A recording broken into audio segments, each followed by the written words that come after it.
Why is there a tremendous amount, a beautiful amount, as the president would say, of green beans and sliced carrots outside of our door when I walk in? I believe the church next door is probably doing some kind of a food drive for its members who are suffering during this time. They're not in a big hurry with it, evidently. It's been here all week. I don't know what.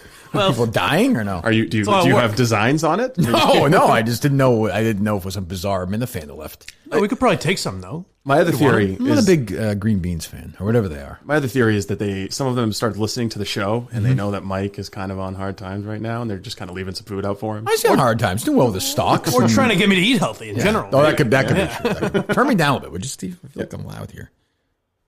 Yeah, that's better. Okay, where do you want to start? Look at this. I want us to actually start here really quick because Steve said to me this morning. This is actually kind of funny. I don't want to spend too much time on it, but Boston Magazine, the interview, Joe Curtatone is a rebel with a cause. Whoa.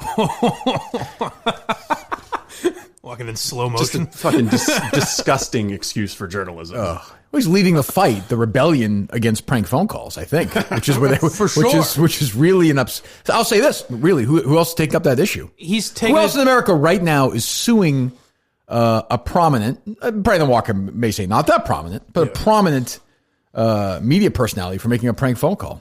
I don't think anyone right now. No one that I can think of. Francesca's considering filing suit against me for fooling him. That's true. I mean, right now, Curtatone's walking. He's walking down the street. Guess who's with him? No one.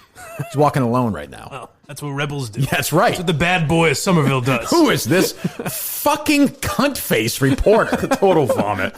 Jonathan Soroff. Oh, my God. Your fucking parents must be humiliated. I really wish Jonathan Soroff Jr. fucking senior pulled out over Diana Soroff's fucking face. To be fair, this stupid story. If you're writing about Somerville news, what else are you really going to do? You know, if that's what you're. It's true. I don't know. That's what your lot in life is. Maybe investigate Curtatone's crimes. No, there's none of those. Or investigate the fact that he's still, while all this is going on, spending time pursuing a lawsuit against somebody for the most ridiculous prank phone call of all time. Exactly. It is ridiculous. It's ridiculous that you're walking free. What did they say about what? He's like, what did Colin say in that phone call at one point? What was the worst? He's like, fight of my whole life. Yeah, some ridiculous line. Oh, Tommy Donahue. But it's one line. It's even like that. He's like, I'm a fight. I'm a fight of my Kevin whole Cullen life. don't report it unless it's fact. Yeah, I think I said that, didn't I? You did. Yeah. No, I didn't, but Kevin did. Well, yes, of course. I mean, that'd be my whole interview. I'd be like, look, are you a fucking idiot? Like, how stupid are you? It's one of my good friends. Look at somebody. He says that all the time. These are questions, okay? Well, I guess so. I'm gonna play. I'm sorry, Joe. I'm gonna play the devil's advocate. I'm a fighter. I've been a fighter my whole life. Obviously, I'm about to say. Obviously.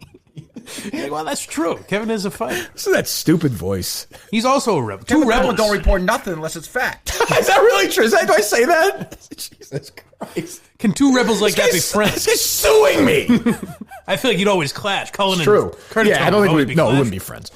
You've been unafraid to buck trends when it comes to reopening, including opting not to take Somerville to phase 3. Why did you decide to do that? Do you think of yourself as a maverick? Nah, I'm just a kid from Prospect Hill. Someone trying to do right by the community. I grew up here. I'm a son of working class immigrant parents. I'm raising my family here. Hold on a second. I printed off the Boston Magazine store. I think you got the next Cullen script in front of you. I was going to say, this is a good episode, too. It's true. I just try to leave my values. I don't think that's being a maverick. It's just trying to do the right thing. Cullen's longtime buddy. God. There's some corruption in the office, and Cullen has to report it. Now, this is, I think, I'm going to guess when the, let's reach out to Mr. Schaff, shall we? Soroff? Whatever the hell his name is. Soroff. What's the most inappropriate text, email, or social media comment that you received recently? I'm going to guess that question is when the guy being interviewed tells you beforehand, I'd like to be asked this question, please. That's a long list. I'll just mention the most recent one. As a result of our delay, either the owner or the operator of a fitness or health club emailed me to basically tell me that I should do them myself. Wasn't the worst one, just the latest. But then again, I haven't checked my email, so it's still early in the day. I'm always getting told to pound sand. Did you wouldn't a better question be what's the most inappropriate text you've sent? Yes. Well, yeah. When's the last time you cried? Did you read this or no, Steve? I just read the questions and a few of the answers. Okay. Did you see the leader you most admire answer or no? No. Okay, good. I'll have you both play. Who's the leader you most admire? I was going to guess John Gotti, but I was wrong. It was just, you know. I mean, he's going to go right to Barack Obama, right? Oh, that's a good guess. Say Winston Churchill. Not bad. Nelson Mandela. Well, I'm an idiot. I should have known. That was foolish of me. Yes. God. His struggles in Somerville are just a lot like fighting apartheid. Exactly the same. It'd be great if you just saw that Morgan Freeman movie and thought it was a fictional character. He's like, I really liked that. I mean, he should be in jail for about 30 years, but that's different. What's the next political step for you? Like Joe Curtatone's going to be who the hell knows in Massachusetts, actually? How about asking about fining people $300 for being outside without a mask when now you don't need a mask outside? No, come on. Here's a good guy to ask this question. Your opinion, what will the Black Lives Matter movement look like a decade from now? The fuck? You're a young activist type. You've put up with a lot of struggles as a minority yourself. 58-year-old fucking Jesus. What's your favorite spot in Somerville? What do you think, Mike? Oh, it's got to be a nice pizza shop or something. That's what I thought, too. Nope, the roof of City Hall. It's a good place for him to throw his enemies off. No kickbacks. I like to go up there and stare out over my city. Hey, you get 3 points on the VIG. I ain't seen nothing. The last thing you're going to see, obviously, we're kidding. I don't want, There's no wiretaps up there. Oh, no. Look at this. Is there a thing you want named after you? This is a real interview. And then my favorite sandwich in my local joint. Honestly, you remember the college kid who came in here and was writing a story about you? Yes. I think he gave a harder interview. He definitely did. Is there a vice you have that you wish you didn't? Okay. What's his answer for that? I like my coffee. Okay, that's very honest, obviously. Well, of course. Coffee. How do you unwind? This is a real interview. I just try to be Joe, Nancy's husband, the dad to my kids, the neighbor to my friends. A fucking idiot. These two idiots talking to each other. This is honestly, I'm not even kidding. If you go back and listen to the interview, my interview with Cullen was much hard hitting than this. Oh, definitely. Cullen went after him, defending Barstool, of course, as usual. You had follow-up questions. Yeah, he had no examples, and there was nothing he could do. Who is this for? Like, even your most liberal person, are they saying, oh, the mayor of Somerville is in Boston Magazine? This is Joe Curtatone saying to Boston Magazine, I'd like a nice, blowjob. I want my profile raised a little bit. You never know what's next. Do it for me. Yes, sir. And they say yes. Like, it's like, you open like any of these things. When I was at a doctor's office recently, I went open Time Magazine, and there's nothing there that anybody actually wants to read. They're just lecturing. It's all lecturing now. That's all it is. Like, you read, like, can I get a fucking movie review or book review or something? And Curtatone just gets to tweet it out. I'm so open. I sit down with journalists. Yeah. Talk about my struggle to keep Somerville closed. How would you want to be remembered? Jeez, what's your favorite tourist attraction? I mean, this is just unbelievable. I want to be remembered as a great man. It's incredible. God. So Jonathan Soroff is his name. What an asshole. Yeah, we'll try to get him on. Seems like he did a nice job. I'm sure he'll be on. He'll jump on, right? Maybe he'll ask you some compelling questions like this that we don't know the answers to. I always talk to Boston Magazine. I always tell them I hate Boston Magazine in my quotes, but I do hate. I will answer any questions Boston Magazine will ask. Right, what's your favorite tourist destination? I don't think I have one. I hate all tourists. Who likes a tourist attraction? What's your favorite part of Somerville? Well, it's a tourist attraction in the city they live in. Like, to go visit somewhere else would make sense, but sure, when you see every day, but that's also awful too. I know Steve probably likes to do it, but who the fuck wants to go see a tourist attraction? Steve. They're there only for fucking field trips. Like, there's no like. I'm not going to go out of my way to go see the Paul Revere statue. I go to a museum. Is the roof of Somerville City Hall a tourist? No, that's his favorite spot. Yeah. Oh, I'm sorry. It's a little exclusive. Yeah. He is the mayor. Yeah. I was going to say. Yeah, he had the old janitor make him an extra set of keys so he can go up there after a hard day's work. Yeah, he likes to. I bet he's friends with the janitor and he gives him folksy information as well. There's no question. He's just a regular guy. Well, he's actually relied on the janitor for wisdom over the years. Yes. Man, that came up in some tough times. What was that? The custodian could be anybody. Could be anybody. It was me. I'm the custodian in this scenario. So it's like the father he never had, Right. That's what he needs. He's been searching for that his whole life. So he still coaches youth sports. Well, there's kids. He's been mayor for 17 years, right? Has he really? What a bunch of fucking morons in Somerville. That's strange to have the mayor of Somerville coaching. He's just a regular guy. Just a regular guy. Just a regular guy. Like, is he getting into it with umpires? Like legally, you can't wear a wire at those things. So that's why he does it. Well, they're kids. Yeah, it's safe. Yeah. Maybe I'll go undercover as one of the kids he's so dumb. I'll be one of the kids who he coaches.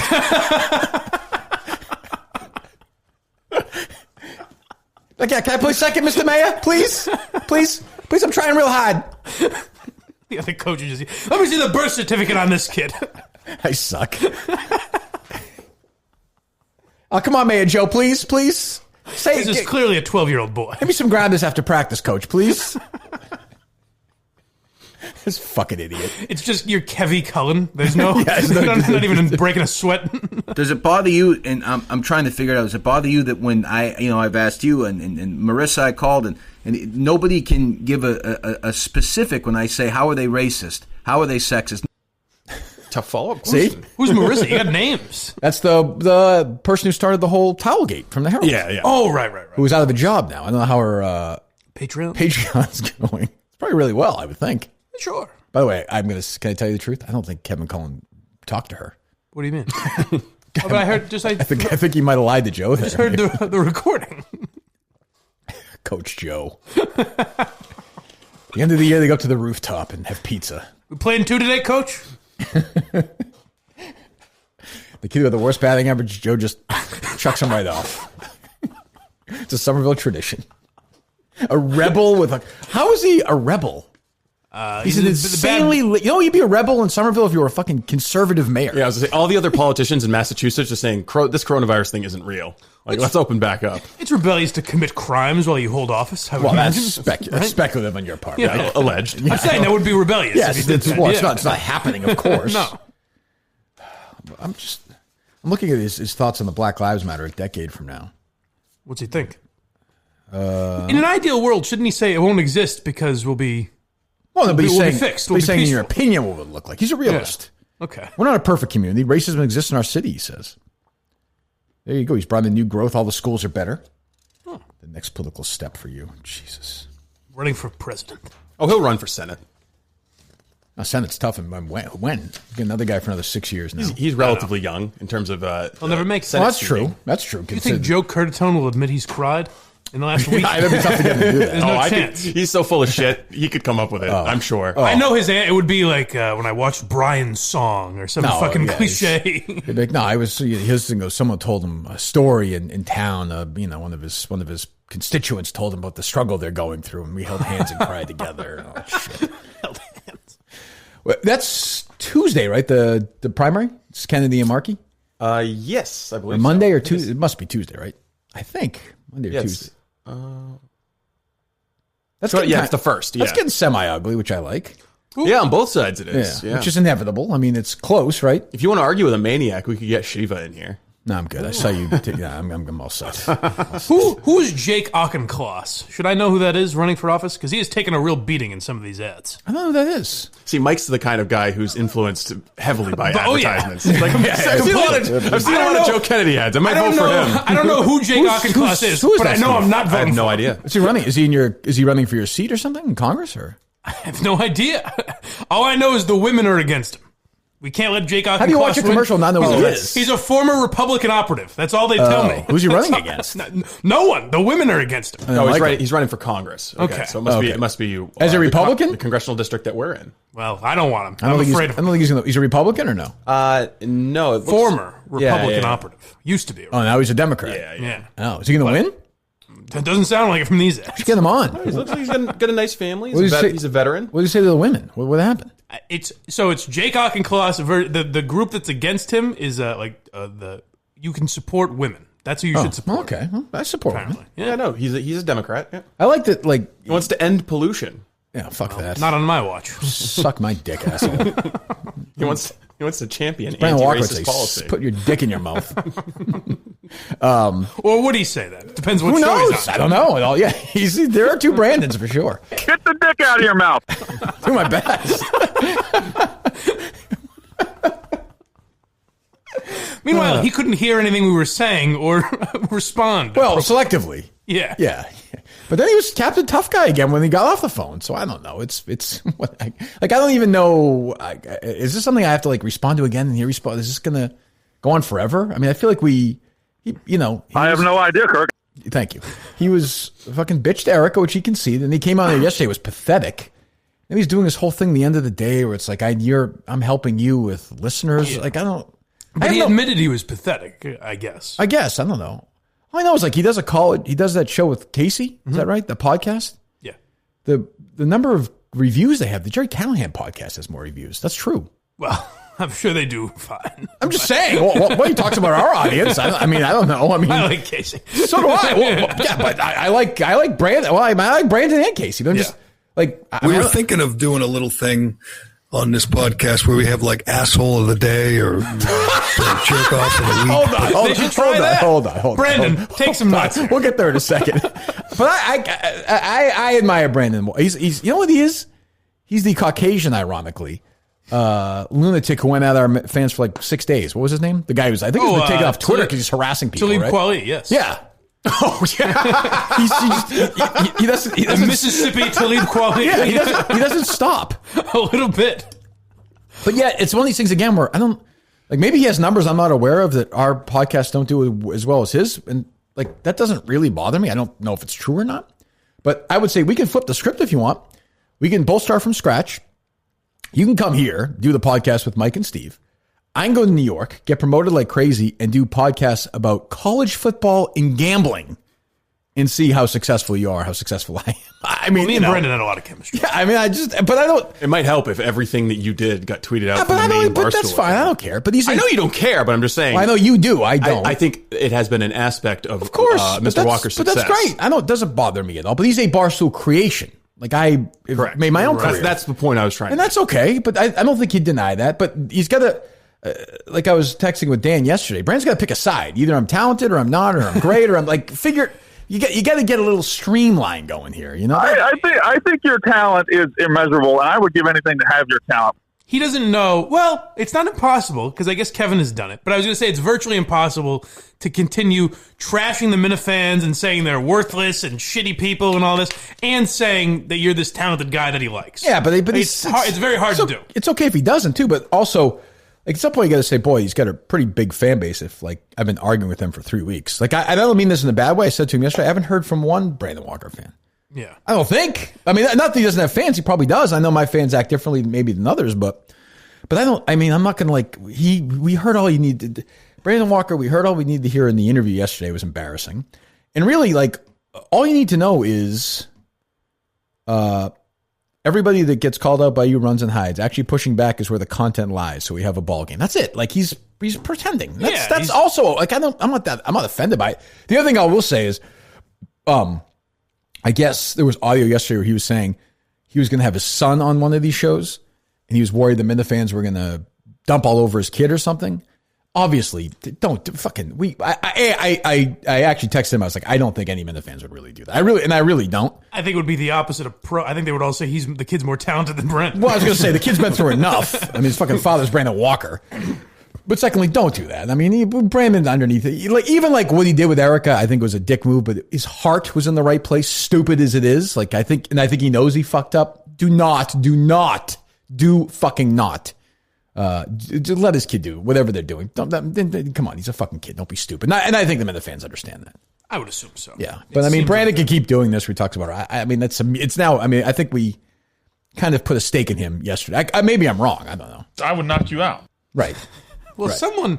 someone suggested, and I don't think this is right, but it seemed like they knew a little more of Brandon Walker's shtick, that the Caucasian Hill was supposed to be like a Chestnut Hill reference? No, he said yesterday with Dan that there was something he used to say with his friends or something. I don't know. Apparently, Caucasian Hill was the place where the rich people live in Mississippi or something. So. Okay. Well, either way, I didn't get it. But. Yeah, but it's okay. It's but the bottom line is he came on. Was it an embarrassing performance by him? Yes. Did he come on? Yes. Does he act like Captain Swing Dick when I'm not around? Sure. Oh, absolutely true. Thank you. I'm used to that. It's not a big deal. It's okay. I mean, it was our most decisive victory yet, I would say. You think? No, but I mean, it was, but it was just confusing, but that's okay. Wait, anything else, Steve, from that? I mean, he was on with Dan yesterday, right? Yeah, they did the Pick Central show on Sirius. That whole show is in turmoil, it seems. Oh, yeah? I'll save that for your next podcast with Dan. Go ahead. Jason, I just want to say real quick. Oh, so Jason from Attleboro, the Minifan, he comes to a lot of our shows. He attempted a prank phone call, so we could play the full prank phone call before. But I guess Dan and Brandon both conceded that I won. Yes, right here. That's all I care. Jason, about. I just want to say real quick from the bottom of my heart. Today started rough when I was on the Minifan show. He won. Or the Minahan show, he won. He kind of came at me and he got me a little bit. Won by 10. But Line you was 9.5. But you. That's all I needed. Thank you, Ben. That's it. We're good. That's what Dan said. The line was 10. 9.5. I won by 10. Yes. Good. That's all I needed to hear. Fine. And I was doing the thing where it's like they're all saying I'm talented because to justify my salary or something. I heard him say once. Like it's all right. I don't need it, but it's funny. I mean, I don't know. Well, I think one thing Dave Portnoy will do is definitely lie about how talented somebody is. Because as opposed to saying this fucking guy sucks, he's fired. But that's all right. He's grasping. It's okay. What he's saying is that you're talented, but the way you apply your talent is in the wrong direction. As opposed to talking about college football and gambling? Yes. Okay. He thinks that you should be talking about college football. Let me get to work on that. Well, he does that well. He's passionate about it. Yes. I'm passionate about what I do. I don't know what. That's the other thing I don't get. Get some picks for us? I have no picks. I don't care about college football. I don't care about gambling. I thought it was funny when it went right over his head when you're like, I'm sorry, I'm not leering at 19-year-old boys. Well, that's the thing. I mean, I don't. It's true. It just went right over his head. But I think he would have said a month ago that part of your talent is causing fights with people, and now he says, "Well, why do you think that is?" Right. and now he's like, I wasn't saying that you should be fired, but now he wants you to fire Mike and I. Well, you should. Well, I think many people feel that way. That's a different conversation. Let's do Smith's Country Cheese, and we'll play this idiot from from Simmons' site. Yeah. The official cheeses of Podcast Jesus, you ask? I do. Okay, good. That's Smith's Country Cheese, located in Winchton, Massachusetts, out in Western Mass, Mike, your neck of the woods. Yes. When's the last time you were in Winchton? Winchton, probably not in a while, but that area, pretty recently. Western Mass, you mean? Yes. Oh, yeah, when was that? A month ago. Okay, it's not that recent. It's somewhat recent. That's where your family is. You don't go out there more often than that? No, not really. I don't drive. It's tough for me. Well, but Alba could drive you, right? Yeah, she could. Yeah? Yeah. Big feet of hers and the gas, and away we go. No, normal size feet. I will see the parents today, though. Both? Yeah, well, my mom and stepdad, yeah. Oh, really? Yeah. Wait, they're coming here or you're going there? Coming here. Why is that? Moving day. Oh, today's moving day. Yes. Oh, well, let's get a truck. Let's get there as well. I mean, you should have got some nice cheese for lunch during the move. Some wine. Certainly, of course I did. Yeah, there you go. Good. Smith's Country Cheese, Gouda, cheddar, Havarti, farmer's cheese. Oh, we know all these. I mean, we've told you. If you want a nice cheese platter for, whatever you're doing, a Zoom party, just hanging out. Now people are starting to get back together a little bit more. Get your Smith's Country Cheese. It's the only cheese you can get. That's the only cheese I consume. You can search my body up and down. The only cheese in this body is Smith's Country Cheese. Use the code Kirk. If you go to smithscountrycheese.com, you get 10% off all gift boxes. 10% off. So if you spend $625, Mike, how much do you get off? A great amount. One of the great thinkers. Hell of a deal. The sharp minds. That'd be $62.50, right, Steve? I believe so, yes. Yes. I could be wrong, by the way, also. Be sure to visit us, our new location inside the brand new Worcester Public Market in Kelly Square. Smith's has a large selection of not only their own cheeses, but award-winning cheeses from all over New England. Farmers Markets, Brookline on Thursday, Copley Square Friday, Waltham on Saturdays. You mention my name in a Smith's location, you receive 10% off your purchase. So if you spend $10, Mike, how much do you get off?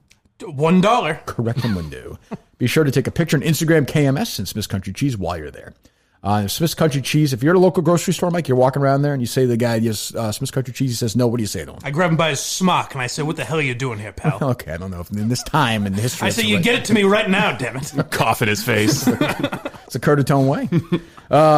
Make sure you tell them to get it in their store. SmithsCountryCheese.com. SmithsCountryCheese.com. So moving days today? That's right. August 26th? Yes. Well, it started yesterday and today. But we got to get out a couple days early for our apartments. Why well, is at it? least mine, anyways. How come? Oh, We agree. So we moved in the 25th so we could get in a little early, and we Yeah. agreed to give the guy the same courtesy at the end here. So it's just you and Paint Alba? up and everything, yeah. just the two of you in this apartment. Yes. Oddly, moving Wow. to a street that was once occupied by Steve Robinson. The exact Oh, is that right, street. Steve? Yeah, moving to my old hood. Yeah. Really? Yeah, he told me. He was like, oh, yeah, moving to whatever the street is. What is and it? I was like, oh, yeah, that sucks. Why, is it bad? We'll find out. Why do you say that, Steve? I said, Is that what he said or no? Kind of. Great, that's Kind keep an eye on Albo if she goes to the public pools. Yeah. Oh, really? It's a little bit of groping going on, and Yeah, we're homebodies. small. I wouldn't raise a family there. I don't think it's his plan. I could be wrong. I don't think Not that's your yet, plan. anyway. And again, just a few houses down from where Tamerlan Tsar and I have killed all those Jewish drug dealers. I am following that. Oh, so that's the town you're in. Yes. Okay. Yeah. So you'll be... And where I live now is where the shootout happened. So I'm really following the Zarnievs all over the place. Okay. So you're moving to a town where there's a farmer's market with Smith's Country Cheese then. Of course. There you go. Yes. Right? Am I wrong? Oh yeah, they do have a good farmers market. Yes. Huh. Be Okay. there all the time. That's not a bad commute to here. No, it's like 10 minutes. 2 bedrooms, 1 bedroom? 2 bedrooms and an office, a little studio. Wow. Where Mike and the Minifans will be held. Look at you with wow. That's right. Huh. So Okay. how do you navigate the moving process? Are you hiring movers or? No, it's me and Alba and the parents and maybe Do you bring a anything friend. to the moving table or no? I mean, yes, I can carry things. Okay, but I mean, you can't. It must be. I mean, like you can't. Like, not the fine china. I'll tell you what the I'm biggest. saying like the tables. You have to move them downstairs and shit like that. That I can do, but Yeah. the biggest pain in the ass is that I'm going inside and outside, so my eyes are all kinds of fucked up. okay. So but if I'm carrying something with someone and they're leading, I'm fine. There can't be that much. Is there that much stuff? No, we got new furniture for the house delivered. Jesus, listen, look at this guy. So like the biggest thing will be getting shit out of my current house, Right. Which will be a pain in the ass, but Is Alba excited? very much so. Really? Yes. Okay. All right. So Very is tonight the first night there? Yeah, we'll be sleeping there tonight. Wow. Yeah. AC in there as opposed to your other place? No, it'll be the same. We have the one AC unit, like a window unit. Jesus. Yeah. That's right. Well, I mean, this morning was nice actually. It was like 55 degrees. Well, yeah, Nice we're run. getting into that time of year. Huh. But did she pick this place or you? I mean, we both did, but I think she kind of. Is it close to where she works or no? Yeah, she works pretty close to here, anyways. So. Okay. So how pivotal in finding this place was not going to Florida?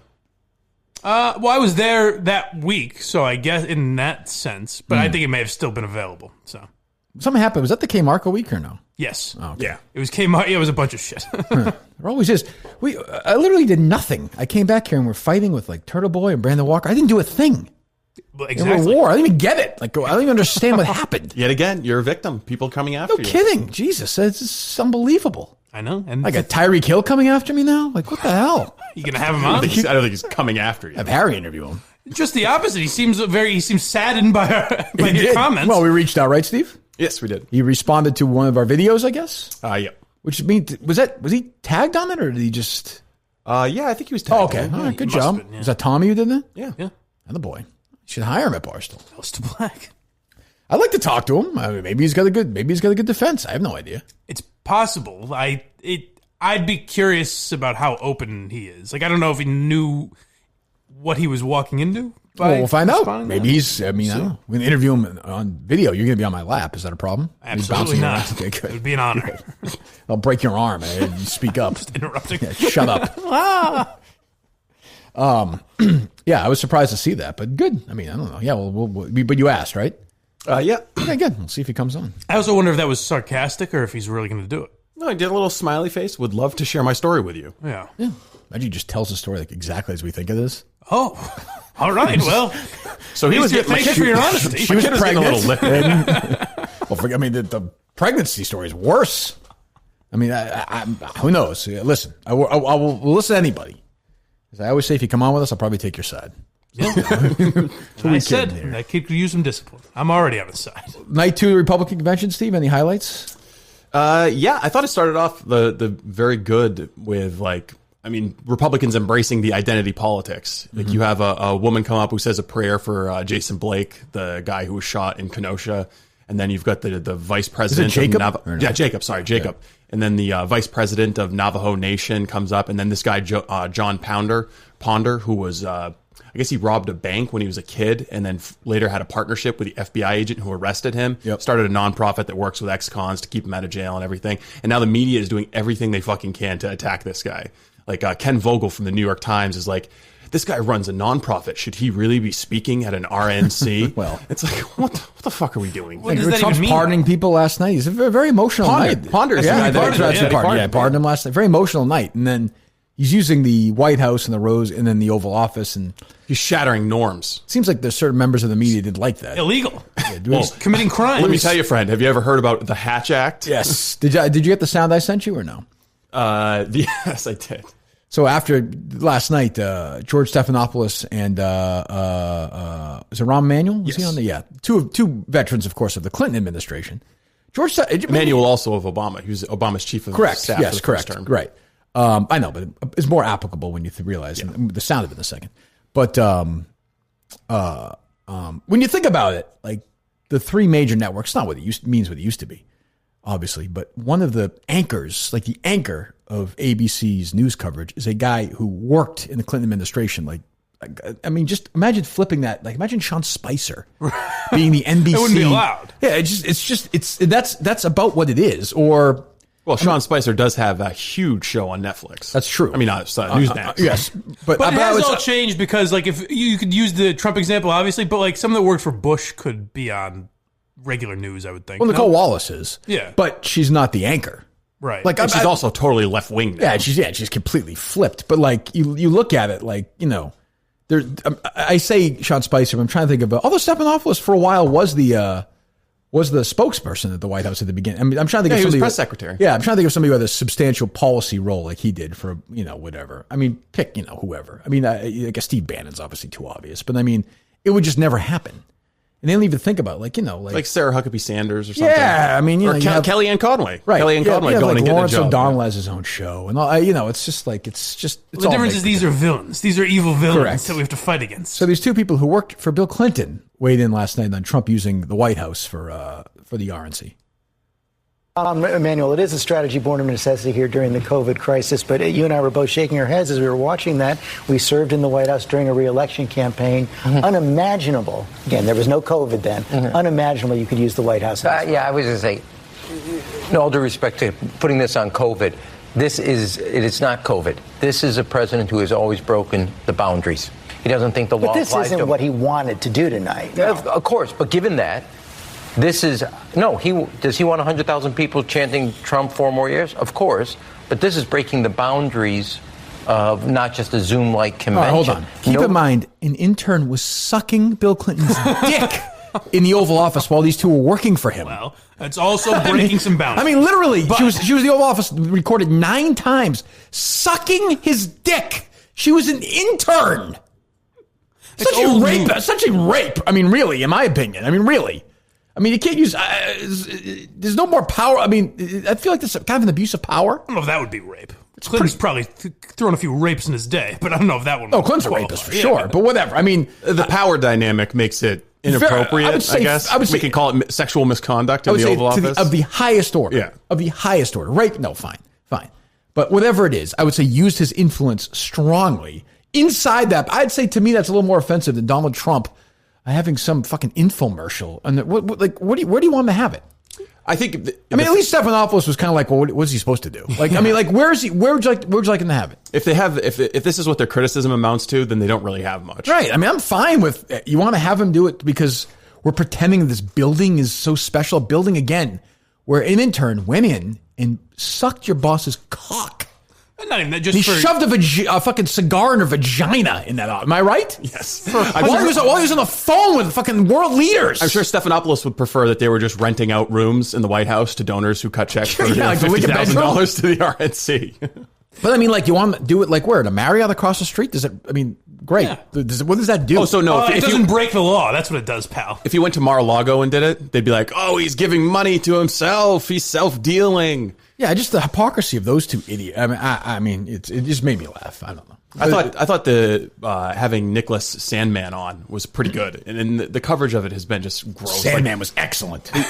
I did think though, like I was saying to Steve before that, like as someone who's probably not going to vote at all, or an undecided voter, let's say, something like that is more interesting to me than some fucking celebrity. Boy, Mike or is a the most, senator most who, easily influenced voter in America. Jake Auchincloss and Nick Sandman are my guys. He is the undecided voter. I always think of people like who would be influenced by this, and there's Mike like, oh, you know what? No, but that's much more interesting than some celebrity endorsement. He has a real story. I totally agree. With And the thing is, not even a celeb, but even like these boring congressmen who just come out and just do that. No, that I agree with. it's voters like Mike though who decide all of the Don't say elections. that. You're damn Don't say right. that. It really That's is. right. I know it is. The country. I know it is. Believe me. I can decide to vote and change this country. A third of the country votes exactly like Mike does, and they are the deciding factor in every election. As Mike always says, there's a reason why the 6 Supreme Court justices laid out the system the way it is. So guys like us can vote for president. That's right.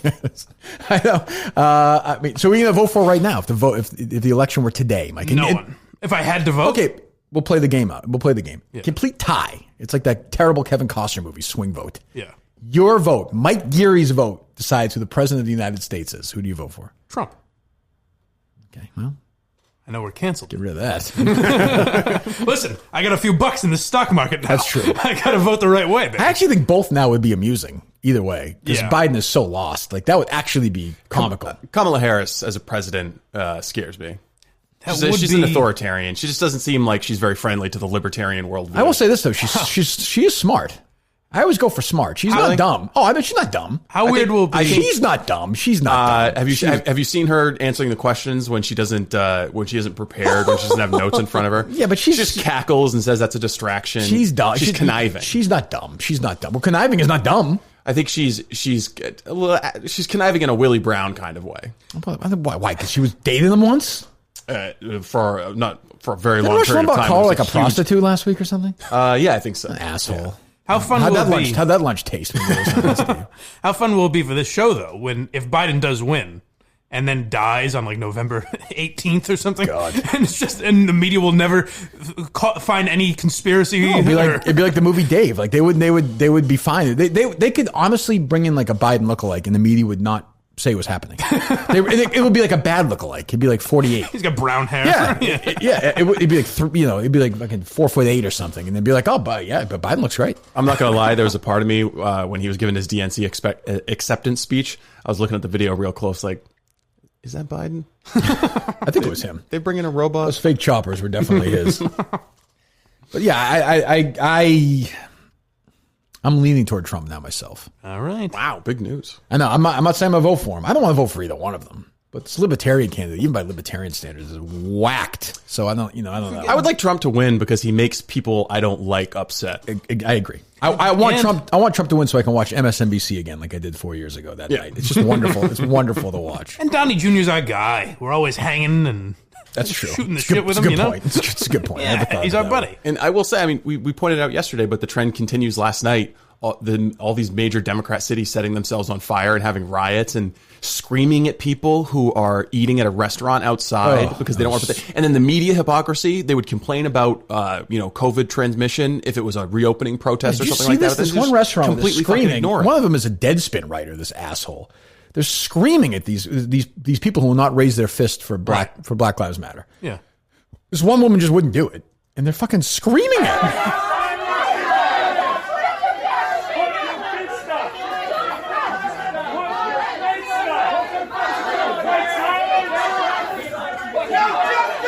You think any of these people give a fuck about George Floyd? And they're all. I wonder what they're all Colin white people. Kaepernick would say about this. I don't know. It's just like he it's has the reverse, essentially. He has a platform. He could weigh in. Right. I mean, and the other thing is like, what are they going to do? And I think that the police officer is going to walk in the George Floyd case. I agree. Look that way. I think that it's a second degree. I think he's going to, by the way, I'm not advocating for it. I'm not saying he's a good guy or anything, but I think the more we learn, the full video, the fact now that they're saying there was potentially lethal doses of fentanyl in the system. Exactly. Correct? Right. Doesn't, again, I'm not excusing what happened. I'm not saying that, but I'm saying look at it simply as a jurist. And they'll use that he had coronavirus. Yeah, and they're going to use the fact that, there's nothing in There's a lot of reasonable doubt. There's nothing in that video that suggests that it was because he was black. No. Nope. By the way, let me be very clear. That doesn't mean that this guy's not racist or I have no idea.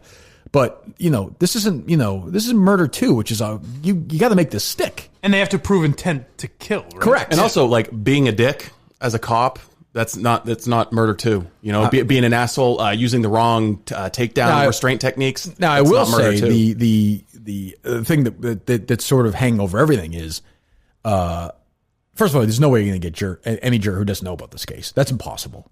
And secondly, the pressure unspoken on these jurors to convict this guy is going to be astronomical. But astronomical. You probably could have said that about Mike Brown or no, it's different. This is a totally different level. Oh, but totally different. This is Mike Brown never even went. Didn't go to trial. Yeah, Mike Brown didn't go to trial. I don't think. But this is now. But this is now like the high. I mean, wouldn't you say? I mean, this is way highest profile for sure. But I would say it's more like the Zimmerman. Big. I think it's even bigger. Zimmerman's bigger than Zimmerman. But I think as far as the legal aspect, sorting it out in court. Yeah. So I wonder if you're going to get essentially what is the OJ jury in reverse, where we're going to have to convict this guy. You know what I mean? Yeah. Right. And I don't know. And by the way, I'm not saying this cop could be guilty and could be an asshole. All I'm saying is I can see how a good legal team could make this. And what's Ellison bumping this up to 2? I think is going to, in a weird way, it almost helps Ellison. Well, it's going to say I guess the conspiracy would be that Ellison actually wants him to get. Because it muddies the waters. Exactly, and it increases racial tension. But I think you have to, for murder 2, you have to prove that he had murderous intent. Mike just said you have to have intent to, and I don't. I mean, he was trying to. At one point, he does try to help him after he realizes what happened. Look, it's hard. I mean, look, he did not. Obviously, did not. I'm saying I could sit there as a jurist and find the guy guilty. I have no idea. All I'm saying is I can see how it's going to be. You get a good legal team, they can make this very complicated. Did you watch the whole body cam video? So, I mean, the fact that it goes out that long and he was clearly resisting arrest, and I know he was distressed, but it really changes I think if the body cam stuff comes out, you don't have the same summer we had. If the body cam video is the first video that comes out, I think there's a certain group that just wants to do this anyway. Yes, but it wouldn't be the level that we've had for 3 months. Because the video that starts from knee on the neck until he is passed away is so much more jarring. Oh, it's terrible. It leaves out all the context from before. And obviously the officer fucked up. I don't think anybody's saying that, right? Yeah, no, obviously. Right. I mean, I've heard people start to say, like, in this video, you can't even tell if the knee is on his neck. No. What I'm saying is, all I'm saying is simply, and like, you can't have this conversation. You just say, I could see how a good lawyer can make this very difficult for a juror to say second-degree murder. I don't think that's. And this thing in Wisconsin, nobody even knows anything. Right. We still don't know what's going on. We don't know if the guy had a knife in his pocket. We know he had a record. We know he was a fugitive, correct?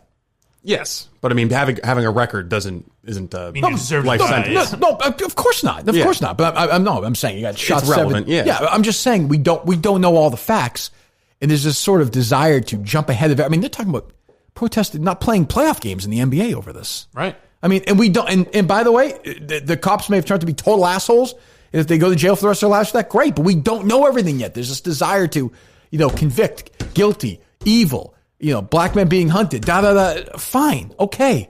But can you wait till some of the facts are out? Yeah. Doc Rivers was like almost in tears. I know, and I get his experience is way different than mine. I totally understand that. I'm just saying, like, how, I don't know. And you can't be the guy who's like, well, in any media, professional sports, you can't be the guy like I'm saying right now, like, just can we wait for some facts to come out? You can't have that. Yeah. Especially if you're a politician. I mean, if you're running for elected office right now, you got to call for these cops to be hanged, and then we'll investigate it afterwards. Because even what we've already said about it, people will say, "Oh, they want this guy to get off," and it's like that's not the point. It's just that a jury might find it. I have no dog in the fight. If the guy shouldn't be convicted of second-degree murder, then he shouldn't be. If he's guilty of it, he should be guilty of it. He definitely shouldn't be a cop anymore. Oh, of course. I don't think he's going to be. I think that's safe to say, and I think and I think maybe he'll get convicted, but if he doesn't, holy fuck. Yeah, right. I mean, it's gonna be rough. Fucking forget it. If you get that in conjunction with a Trump re-election, oh god. Well, I mean, this is going to take forever, though, right? Yeah, but I'm saying if Trump is president as it's happening, true. Trump tweets out his congratulations to the guy. The one thing that should have come out of this, invites him to the Rose Garden to speak tonight. Jesus. Did you see there was another shooting last night? Did you see the video of that? Where was it? Kenosha at the protest. Oh yes, at the protest. Yeah. I mean, again, more people or something? the video really looks like these protesters are chasing a guy who has a gun and is trying to defend his property. And like you're running up behind a guy with a gun and punching him in the back of the head. And he falls down and turns around and shoots a couple people. Like, well, I think there's also this thing where like you can't say that certain aspects of this Black Lives Matter movement is what's the word I'm looking for? Not violent, but I'm trying. The words escape me. But like the idea that all Black Lives Matter is, of course, true. But you can also feel that way and also think, boy, some of the Black Lives Matter movement is A, really political, and B, really dangerous. it's Antifa. Yeah, but I mean, but it is though. I mean, some of it really is. But there's this idea that if you say that, like you're knocking down the idea that all Black Lives Matter. No, they're not related. It looks like it's like there's a whole generation of people who think political activism is like Call of Duty, and they're just kind of going out and trying to like intentionally looking for a fight and for conflict because it makes them feel like they're heroes or something. Well, you hear all the time, how are we going to, if we don't do this, how are we going to change anything? Like the fucking Gina thing that we talked about. Right. It's like if we're not burning shit down, they're not going to listen to us. It's like, they might just find a different way, find a better way to do it. Well, I'll say to them, if this entire movement believes that the Floyd murder was in fact a murder and not justified, I'd agree with that. And then they think what happened in Wisconsin is also a murder. Well, then how was your work done over the last couple of months? It's still happening.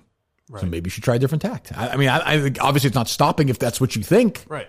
Do you see That's the one I printed thing. off that story for you where in Kenosha, these activists tried to cement the door to a police precinct shut before setting it on fire. Yeah, that's good. That's the change we can believe in. That was in Seattle, though, right?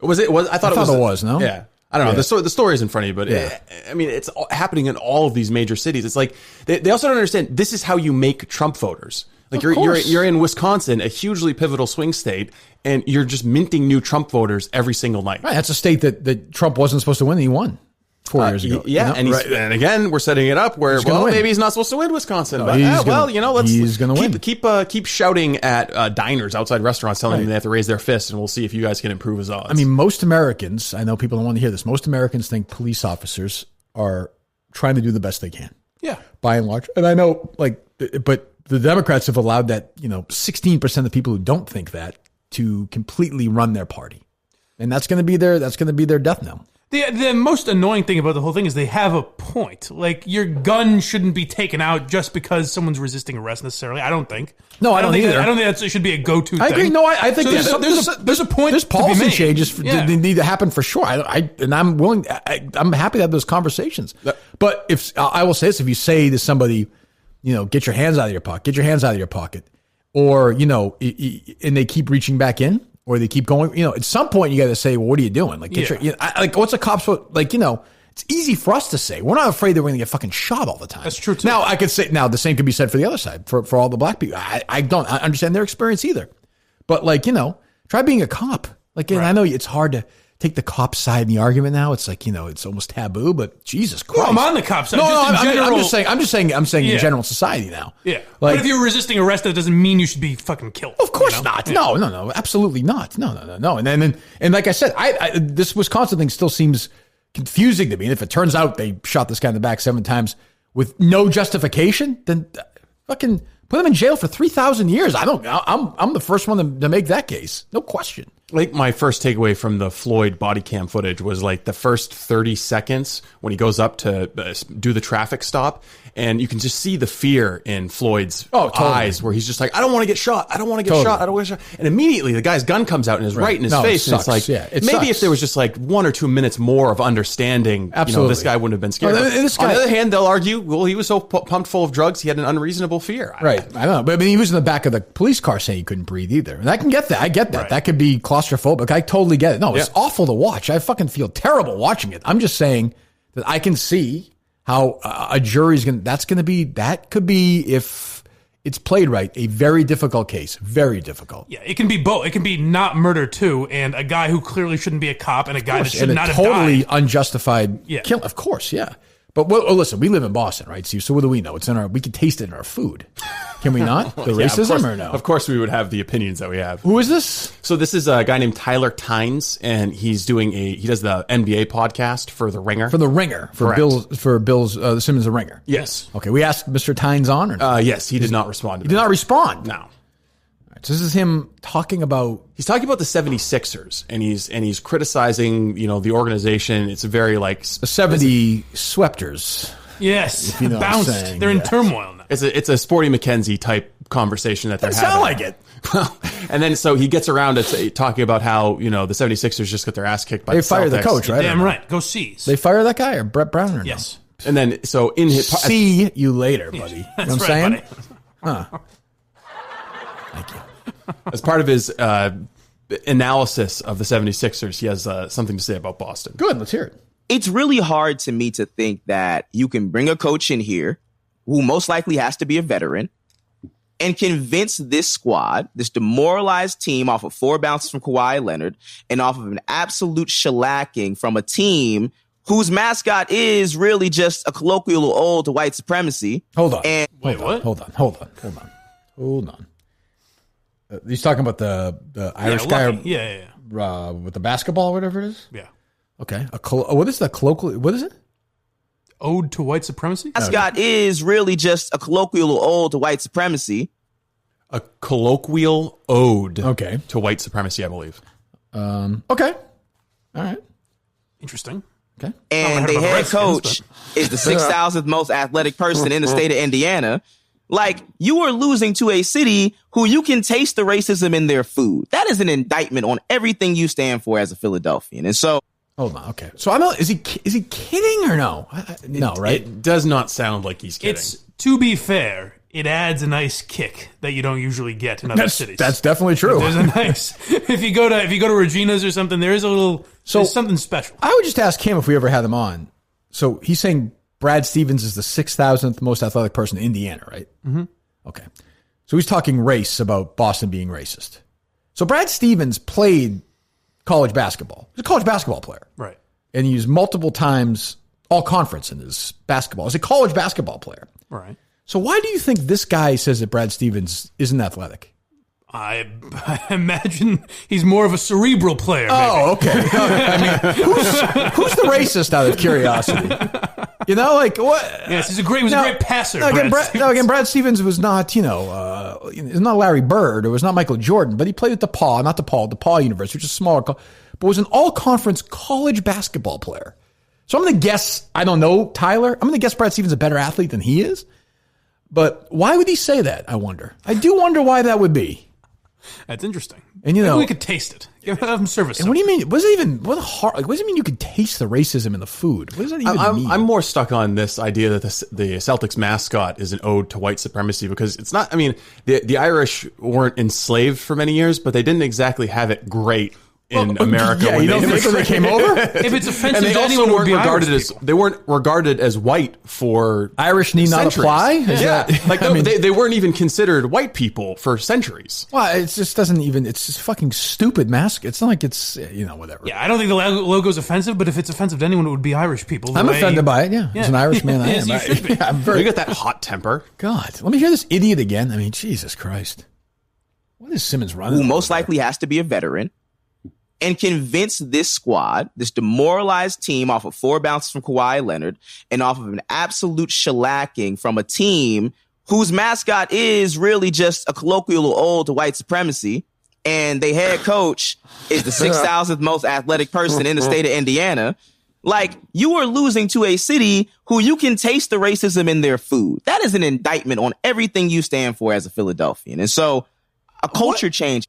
I guess I don't understand his point. Well, I think he really wanted to get that in about Boston. Like it's about as forced. It's about as forced it as it can get. I'm trying to listen as a Sixers fan Sure. and think, what is he? Why would we be embarrassed by that? That's the team we lost to. I don't understand. Like, I could see firing the coach, but if they brought in Brett Brown, the general manager of the 76ers, I believe is the old Duke player Elton Brand. So if he brought him in and said, "Listen, Brett, we're firing you. You got swept." Okay, and it's not so much you got swept, but you got swept to a guy whose coach is the 6,000th most athletic guy in Indiana, and you can taste the racism in their food. So I think you can understand why we have to get rid of you now. Okay, It just pushes a thing of Boston Market macaroni and cheese across the table. You want to have a taste of that? Well, that's delicious. You want to have a taste of that? That is actually very good. How athletic is fucking? How much mac and cheese is there? It's a lot. It's a huge 2,000 helping. pounds. It is? Yes. What were you saying, Mike? How athletic is Bill Belichick? Like, I don't understand what that has to do with how good of a coach you are. Well, he's a white guy, Bryce. He looks like a nerd. Right. Right. No, I got that. So white guys aren't as athletic. See, so you can do that. That's fine. I see. And I by the way, understand. I, of course, have no problem with that joke, but you can't make that joke while you're making your other point. Like, that doesn't, you're being racist while saying how, I mean, it doesn't really work. But it also has, I don't get what any of it has to do with the conversation. I was so confused trying Why to don't you listen just, to it. because he's stupid. Why don't you just say Boston's racist? That's fine. Okay. If he said it like that, if he said the Sixers got not just swept but embarrassed by a team that's, by the way, from a racist city, and then moved on, it would make more sense to me than what he's doing. I don't get his point here. Yeah, I think he's trying to be funny in a way, and he's dying to say this, obviously. So he's just jamming it in a place. He could be talking about anything and say that it would make more sense. I'd like to hear more of that style of commentary of him just I'm sure talking about teams from Florida. It's the first interesting podcast I've heard, The Ringer. Right. This is what you paid $250 million for? Who bought them? Spotify. Jesus Christ, what a purchase. Well. Who is this? What's the guy's name? Tyler Tynes. Tines. Come on down to Kelly's Roast Beef. You can taste the racism. It's just unbelievable.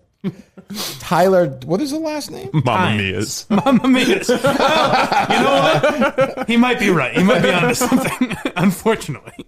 I've talked to them about that. Tyler Tynes. Why do I not see him, Steve, on Twitter? Tines? Yeah. What's his... I don't see him. Maybe he's not on Twitter. That'd be a little strange. Also, I'll be able to find my DM tip. That's right. He's verified. I'm sure he is. Maybe he's shadow banned like for these hot takes. Could be. I definitely am. Yeah, Tyler Ricky Tynes. Sorry, it's Tynes. There we go. Staff writer for The Ringer. Of course he is. The hire by Simmons. Tyler R. Tynes. Here he is, staff writer of The Ringer. Yeah, I don't know. So he's not like a comedian. I thought maybe he was like trying to be semi-funny. Oh, no. So he's got a new idea on his Sixers coverage. Interesting proposition for you. We don't have to decide today, but just an idea. Let me coach the team. That wouldn't be bad. No, that's interesting. That's a fun idea.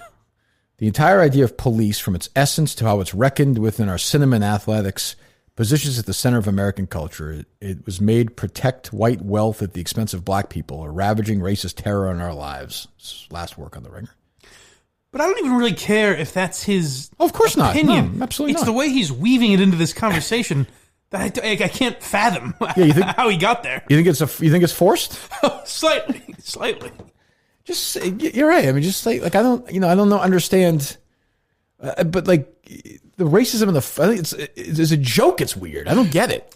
You should have a restaurateur on and just say, so how do you work the racism into that chicken? Yeah, how's the racism in Starkville, Mississippi, as opposed? Does it taste different down there? More of a kick to it. The racism feels more authentic down there. It's good old fashioned. It's because they use a little bit more salt. Yeah, I mean, it really brings out the flavor. Jesus, let me hear him one more time. Let me see if I'm going to try and look at this with open mind and try and take Tyler's side here. See if it's really hard to me to think that you can bring a coach in here who most likely has to be a veteran. Okay. And so hold convince on, this squad. Okay, so he's talking about bringing in somebody to replace Brett Brown, who has to be a veteran. Sure. Does he mean like a guy who's been around the block, who's coached before? A guy who's served in the military. No, okay, yes. Yeah. So gotta have a couple of kills. We know a guy who served in the military. Sorry, my apologies. Chaps still deleting left and right or what? I haven't checked this morning. Jeez, deleting chaps, we call them. Okay, so bring in a guy like whoever. I don't know. Who's fucking Jeff Van Gundy? Rudy Tomjanovich. All right. To bring in here. Okay, I'm with you. I'm not sure why that's necessary, but he's an NBA guy. I'm not. So centralized team off of 4 bounces from Kawhi Leonard and off of an absolute shellacking from a team whose mascot is really just a colloquial ode to white supremacy. All right, hold on real quick. So I'm not sure what that has to do with Jason Tatum being a good player. I have no idea. Like I don't know that, but okay. Well, maybe it's this.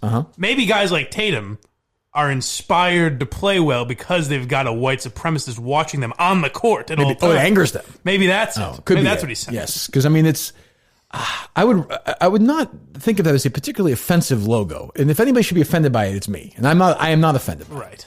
But hey, let's go back to Tyler, my man Tyler. And the head coach is the 6,000th most athletic person in the state of Indiana. Okay. So again, stop. I'm not sure again.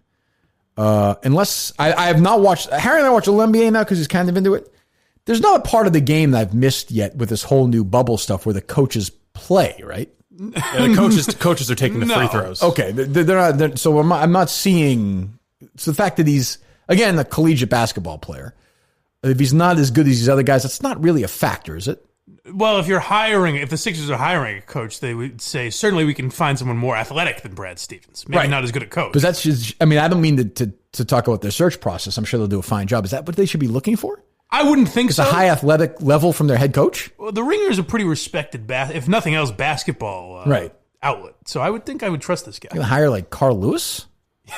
Yes, he's much more athletic. Herschel Walker? He's been in the news. Bo Jackson? Like, who are they? Who are they? Michael Phelps? Who are they going to hire? That would be great.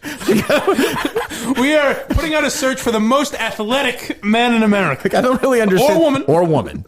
Like, Katie Ledecky? Like, who are they going to? I'm confused. Babe Dickerson Zaharias? Right. Jim Thorpe? Is he still alive? Like, who are they going to? I'm confused. I mean, I know he's got a job right now. I'll say it. Deion Sanders. Ooh. I like it. I could see it. Be a lot of publicity. They're moving to Philly anyways. So Brad Stevens is the 6,000th most athletic person in Indiana. That's where he's from. That's where he coached in college. He's in Boston now. He's been in Boston for like 8 years. But okay. I don't understand where the joke is there. Because he's like a dorky-looking white guy? Of course that's the joke. Of course that's it. But I still don't understand from the Sixers' perspective why they're kicking themselves over these factors. Over the Celtics logo and Brad Stevens not being athletic as, say, Ben Simmons. Yeah, like if they had lost like 15 years ago to Hubie Brown, would they be upset because he's not athletic? Or Larry Brown? Right. I don't really understand. Do you think you're one of the 6,000 most athletic people in Massachusetts? Oh, at this point in my life, 6,000. Let's say in your prime. Yes, in my prime, I would say yes. Okay, that's 6,000, I would say yes. Yeah, I think so. I have good hand-eye coordination. Yeah, right. I think so. To be fair, you've been eting racism 3 meals a day for 45 years. It's got it coursing in your veins. That's a good point. So I wonder why I lived in California. The food tasted different. Now I know why. that hint of racism attached to it. Waitress, could you throw a few slurs at me, please? This doesn't taste right. The trick is to learn how to cook it at home. Coming up on Cooking with Big Steve. The N-word special at Mamma Mia is not... It's never...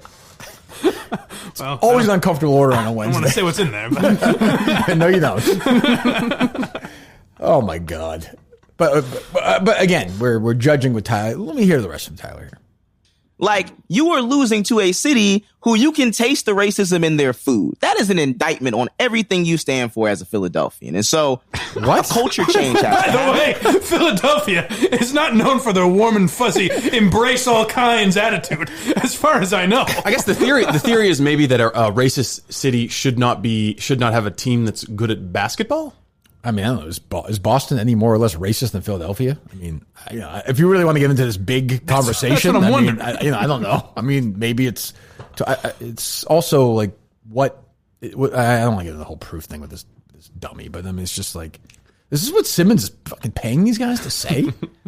But again, I hear that enough. Like, stereotypically, Boston's racist. Wears you out. You just hear it so much that I've almost like accepted. I'm like, okay, whatever. But that's just what people think, which is okay, I guess. But I don't understand his point in this context. It doesn't make any fucking sense. He's upset. The Sixers can't lose to these guys. No, they certainly can't. I just like that he makes a racist comment within his... like, it's his diatribe against racism. It's pretty clear that he's shitting on Brad Stevens, who's... Seems like a good coach and, I don't know, a good athlete, I think. I don't know, he played college basketball. And you know who drives them to the stadium? Yeah, I don't get it. He just gets into all kinds of stereotypes. Yeah, I don't get it. Jesus, well, there you go. What else, Steve? Well, did you follow the news about the Biogen conference from February? Yeah, looks like that was completely responsible for pretty much every single entire world. Yeah, like all of the coronavirus, 20,000 cases and counting right here in baby. Massachusetts. God. Like Tyler Tynes didn't include that, did he? Homa Corona. That's right. One pharmaceutical company having a conference. It's like, what were they doing? Were they having a gangbang? That's what I don't get. I mean, we were in Saco and nobody got anything. Mouth kissing and hugging. Yeah, I mean, nobody was even like, was it that difficult? Well, now there's also a wedding that was in Millinocket, Maine. In Maine, like 50 or 60 people have got it. It's now spread from that to a prison in York. Jesus. It's unbelievable. I don't know. Yeah, it's not good, Steve. Not good. I think we're on the other side of this thing. It's all going to be over soon. Yeah, I mean, I don't know. I don't know when it ends. Like, it's the fucking vaccine's not going to do much. Well, we don't have any idea. Like, it might be a fucking while, which is like we should just open up. Well, now let's see how it goes. We'll lose a few. I'm all right with that. I'm okay to be one of them. 3 cases of reinfection, one of them in Hong Kong, and that undercuts a vaccine because the vaccine's not necessarily going to apply to every mutation, every strain of coronavirus. So, Jesus.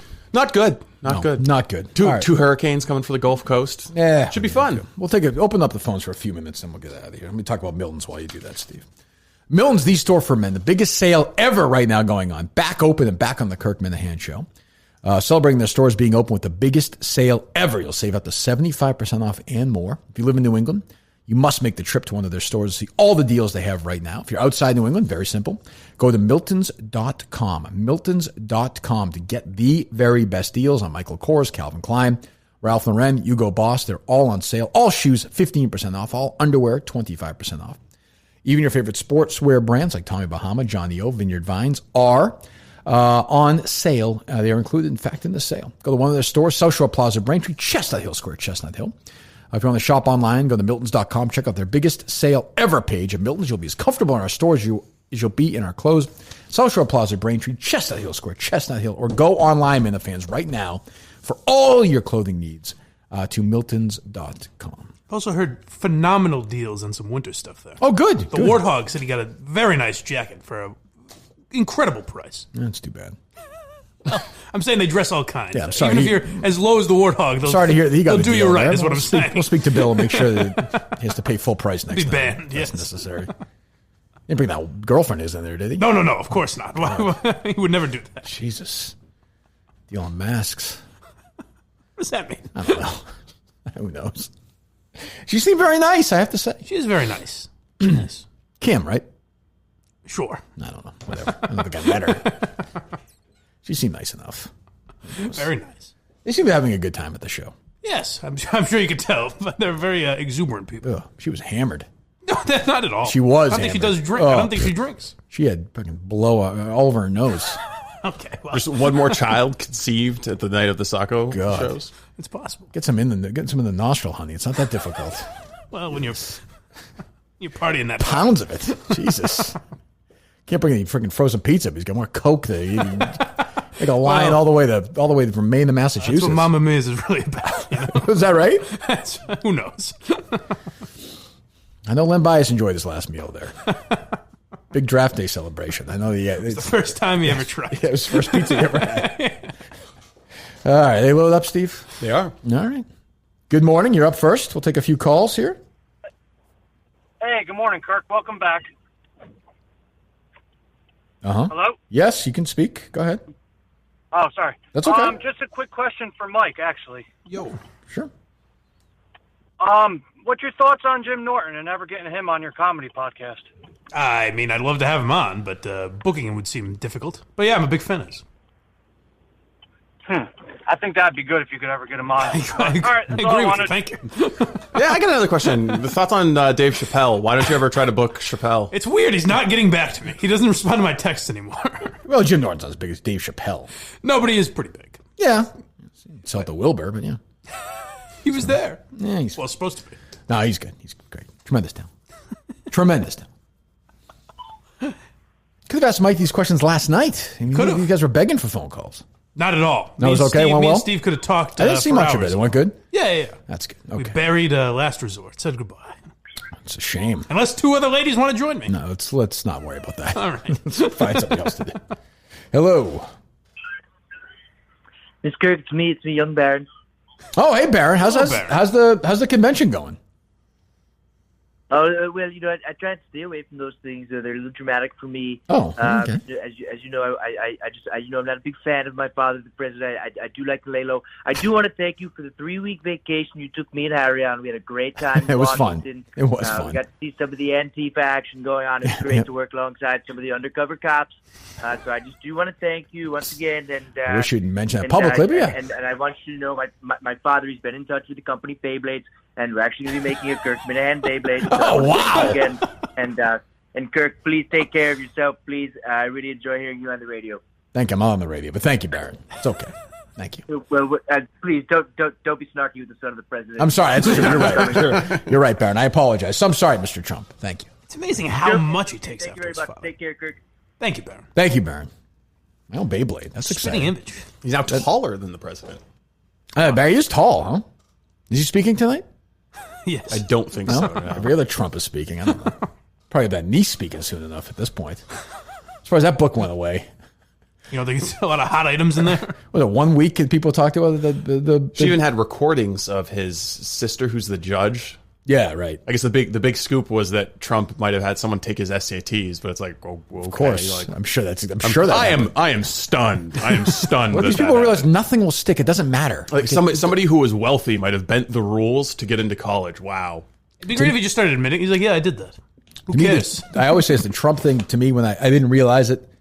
Nothing mattered until the day after the McCain thing. Yeah. Because I was on the air with Jerry the next day. I was like, well, this is fuck. In the old days, your campaign would be over if you did that. See, most people would say the grab her by the pussy thing. But that was he had already been The nominated. McCain thing was way before, yeah. Yeah, I mean, no, but the grab him by the pussy, people were like, well, it's done now. Yeah. Hillary won. Like, he might as well just drop out. True. Yeah, I mean, they were talking about him dropping. I mean, I'm sure he wasn't, but yeah. All right. They still loaded up, Steve? They're still loaded up? All right, we'll talk to some people here. Hello? Luke. Yes. Hey, how's it going? It's going fine, thank you. A question for you, actually. I'm a broken man, and I've never seen The Sopranos or Breaking Bad. Mm-hmm. What do I watch first? I would watch... I'd watch The Sopranos first, not watch Breaking Bad. Breaking Bad's an easier watch. It is, but it is. You gotta go with the first. I'd go in order. I'd go to Sopranos first. I mean, you can watch it either way. There is no Breaking Bad without The Sopranos, so it would make sense to watch Sopranos first. Safe to say, yes. There'd certainly be no Ozark without Breaking Bad. Oh God, no! Jesus I mean, Christ. it's the same show. You should sue them. I mean, it's really unbelievable, honestly. Like, I don't even know how they get away with it. What if Walter White did math instead of chemistry? Yeah, it's really strange. I mean, it's fine. It's passable entertainment, but it's weird. Oh, it's a good show. Yeah, it's okay. And there are enough different elements to it that you're not the whole time thinking this is just Breaking Bad. Like, it's slightly different enough, and now it's kind of become its own thing. But yeah, the plot is completely incredible. It was like it's not really discussed that much. It's kind of like, well, it's a complete, which is okay. I mean, I guess, but geez. Anything else? I think they're going. No, that's all. Thank you, guys. All right, yeah, there you go. Still there. Does it really matter which one you start with? I don't think so. No, I wouldn't think so. All right, Steve, still loaded up? Still loaded up? Still loaded up. Still loaded up. Still loaded okay. Wonderful. That's great news. So excited to talk to the community. You don't seem it. I'm okay. I'm enjoying the show today. Carrying as usual. Hello. Hi, I'm mad at Steve, actually. Oh, okay. The floor is yours.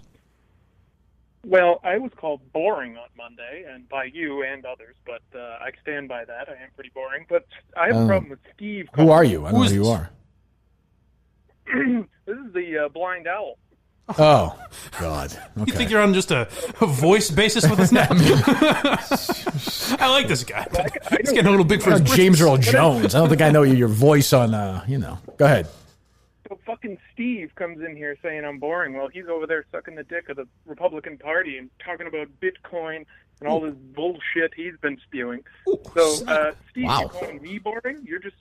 You're blowing the Republican Party for this stupid production value. Yeah, I heard you blowing the Republican Party. You're not helping yourself, really. I mean, we are both boring. What do you want me to say? It's okay to be boring. Why? Go ahead. Yeah, you can call me boring. Quit all you sucking want, dick. because you're actually entertaining.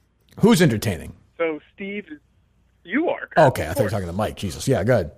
Steve's about as entertaining as watching a blind Don't guy say paint paint a dry. barn. Like, Get the dick out of your mouth. Okay. Relax, Steve. Yeah, well, you do that, Steve. Tell Trump to come on your... Go ahead, Steve. You can respond to this. I mean, I don't have a response. Sure, he's not interested in the political conversation. That's fine. Are you a big liberal, blind? Interesting political conversation. Are you I a big like political? Are you No, a big, it's cool. He went to the same college as Mike, I'm told. Yes. Are you a big liberal, blind? What do we call him? Blind owl. Blind owl. Are you a big liberal or no? I had no. But Steve just fucking... I was offended. Sucking the dick of the RNC. Yeah. You were offended? What were you offended by? I'm offended by Steve. You just admitted that you were boring, dude. And this is continuing to be a very boring call. You admitted that my characterization of your calls in the past was accurate, and now you're pissed off because I said something that was true by your own admission. No, I'm pissed off because you called me boring, the captain of nonsense, whereas Kirk is actually... I like this guy. The captain of... He is the captain. There's a lot of nonsense that goes on in that booth. So we're not allowed to make accurate observations about the quality of calls, is what you're saying. No. Who's the vice captain of nonsense, out of curiosity? Who's the private of nonsense? Do you have a whole nonsense board? The cabinet. That's Mike who does nonsense. He does nonsense on accident, so I guess he'd be a private, right? I guess so. Yes. Anything Full else? of nonsense. Anything else, blind owl? Well, fuck Steve. That is all. All right, there you go. Thank you. See, I like this. I like him. The captain of nonsense. I like that. I just like that his insults are so. You're the captain of nonsense. You're sucking the dick of the Republicans. Deal with that. Well, I mean, you are completely inflexible politically. Like, you give the Democrats no credit. You are always bullying. Where should I give them credit? Just in general. It's always. Republicans are great. The convention's great. I criticize Republicans all the time too. I stick to the conservative libertarian line for sure. But I'm willing to admit that there's plenty of hypocrites.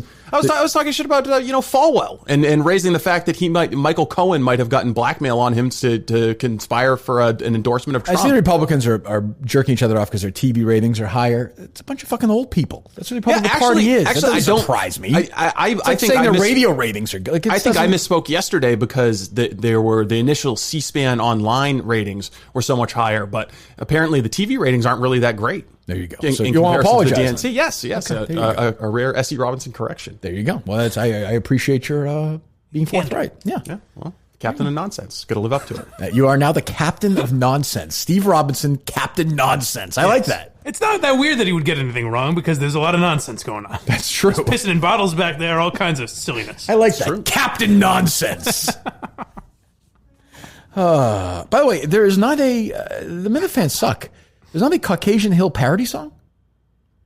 Oh. That is really unbelievable. Oh, that seems... Isn't that unbelievable? But, it's often that when it's very obvious to us that they don't even bother with it. I know we've done Salisbury Hill already. That's part of an issue. I understand that. Right. But, I mean, Jesus Christ, that is disgraceful. Just shitting gear. I'm back. Let's get moving here. I'm going to fucking start calling you all one by one. Yes. Go ahead. 413, you're Hello? up. Yep, go ahead. What's up? I got a little bone to pick with Steve as well. Oh, good. Okay. Oh, boy. I'm a teacher here in Connecticut, and usually, Steve knows what he's talking about, but he was spewing some bullshit the other day. Go ahead. Oh, are you back to work? Are you going to go back to work? Or are you just going to sit at home and keep enjoying your vacation? Curb the nonsense from me, would you please? Go ahead. Now, first off, we don't have summers off. We're unemployed in the summer, okay? Oh, Second off, we didn't get... You get paid an annual salary. Distance learning bullshit. We worked our asses off. Third off... Oh, well, hold on. You're talking about the last 4 months of school year last year? Bull fucking shit. I was with Harry. You guys, you didn't do dick. You did nothing. Nothing. I don't want to get coronavirus from the little kitties. Take it easy, Steve. Oh, come on, please. Every day, live videos. I teach first grade. You know how difficult that is? And you want to go back. I can imagine that's a pain in the ass. I'd say it's more difficult sure. in the classroom. I mean, yeah. So how many hours, because I know how it was with Harry, how many hours a day were you actually communicating with these kids last year at once you were home, like after like the middle of March? How long every day? Well, I kind of went above and beyond, did videos every day, but we were required to do 2 live meets a week. So that's Wow. 2 hours of live meets a week. Let me guess. You're not doing yourself any favors. I'm going to go. I had your back for a Here's second. what you hear next. 2 hours of work a week. He went above and beyond, though. He did 4 hours a week.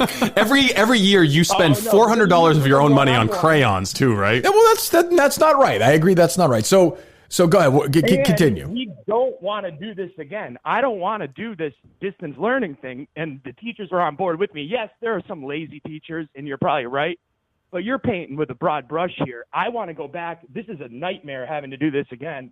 I'm going to have 5 kids in my class and 12 at home. So that's going to suck. I don't want to do that. They're making us do this. So have you made your opinion known to the teachers union? Because the teachers union seems pretty lockstep. Oh, God, I'm involved. I'm trying to get I'm a new teacher, so they don't listen to me. But the union's full of shit. I'm trying to get involved, but... So it doesn't sound like you really disagree with Steve at all then, really. Yeah, I may have painted with a broad brush, but I think that the teachers union leadership generally has an opinion that or a motivation that isn't helping kids. Correct. So then what's your issue? You agree with them? Well, no, you're saying teachers are all lazy, and it's like, hey, man, it's not up to us. Like, we want to go back. We hate this hybrid shit. But you say we, but the teachers union, which is the voice of your collective. These people? Yeah. I mean, who puts these people in position in the unions? You guys do. Yeah, I guess. All right. All right. There you go. Teachers are a very sensitive group by nature.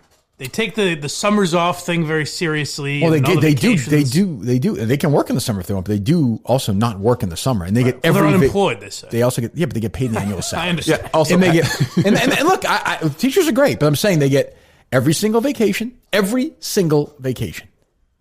Right. I mean, and they're done by 3 in the afternoon. Yeah, no, but I mean, I would say mandated pay increases, and when was the last time you heard a teacher being fired for incompetence? Right. I mean, you have places in New York, where they just have these teachers go and sit all day. Yes. I mean, it's more expensive to arbitrate a firing of a teacher who sucks or has abused kids than it is to just keep them in a rubber room and continue paying them their salary. Agreed. But I think the guy brought up a good point. We went above and beyond the 2 hours that he had to do during the... that wasn't a great moment. Not a great moment. I had his back for a second. But there you go. All right. Boy, Steve, really in the middle of it today. Well, that's what happens when Captain Nonsense. the minister of nonsense. Captain Nonsense. Yes, hello. Hello there. I actually wanted to comment on that. Let's think. Have you ever heard the old adage, those who can do, those who can't teach? And then if you can't do or teach, then you go into sports radio and blow hockey players. There you go. There you go. I had a question for Captain. Sort of a Tyler Times logic. He got there. I thought that was a gym teacher joke originally, right? You have a question for Captain Nonsense. I do have a question for Captain Nonsense. Okay. Mr. Robinson. Sorry, sticking out. I have a question on your Howie Carr show days. Okay. Is Bill from West Hartford actually a real guy, or was he just a character that they paid? Oh, for Christ's sake. Bill from West Hartford is a real guy, but he's a professional radio caller.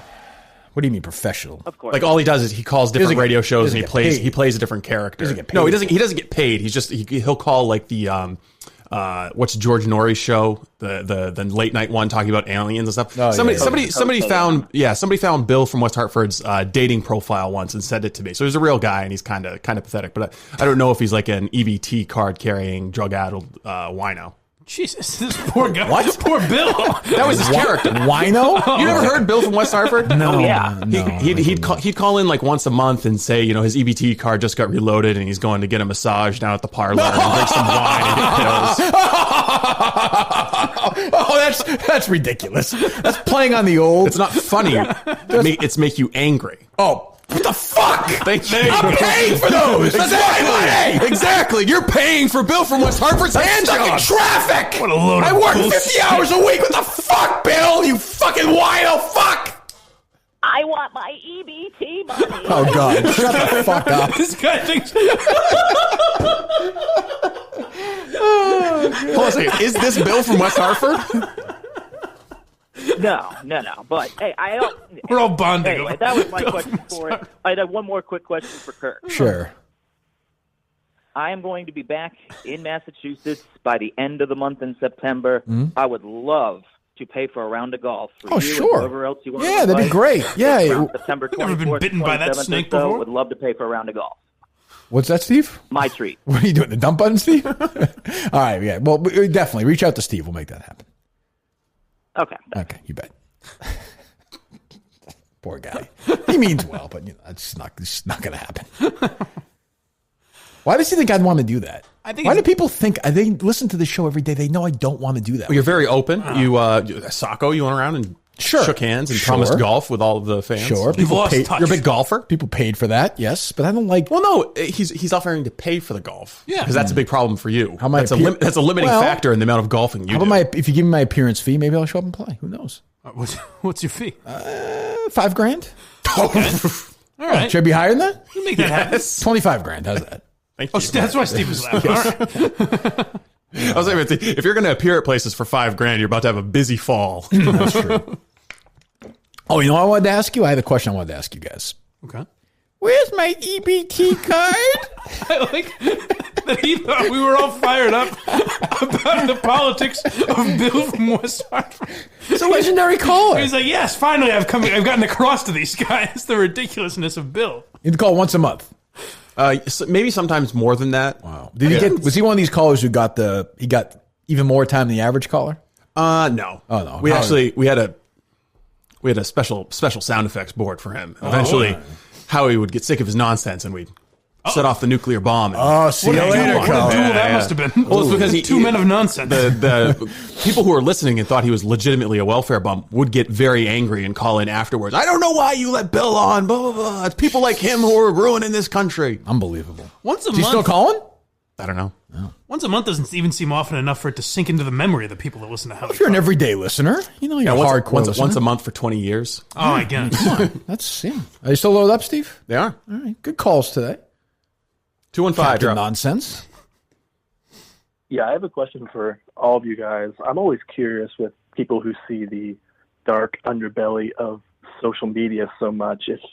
I know it's a hypothetical, but if you guys were not media personalities, do you think you'd still have Twitter, Instagram, all that? No chance. I might have it, but I would not log in. I would have some dumb Twitter account. I'd actually, I'd be gone. That's gone. See you later. I'd check in maybe every once. This is not. I could see tweeting once in a while, but I would use it as like following people. I might start like an anonymous account and just troll people.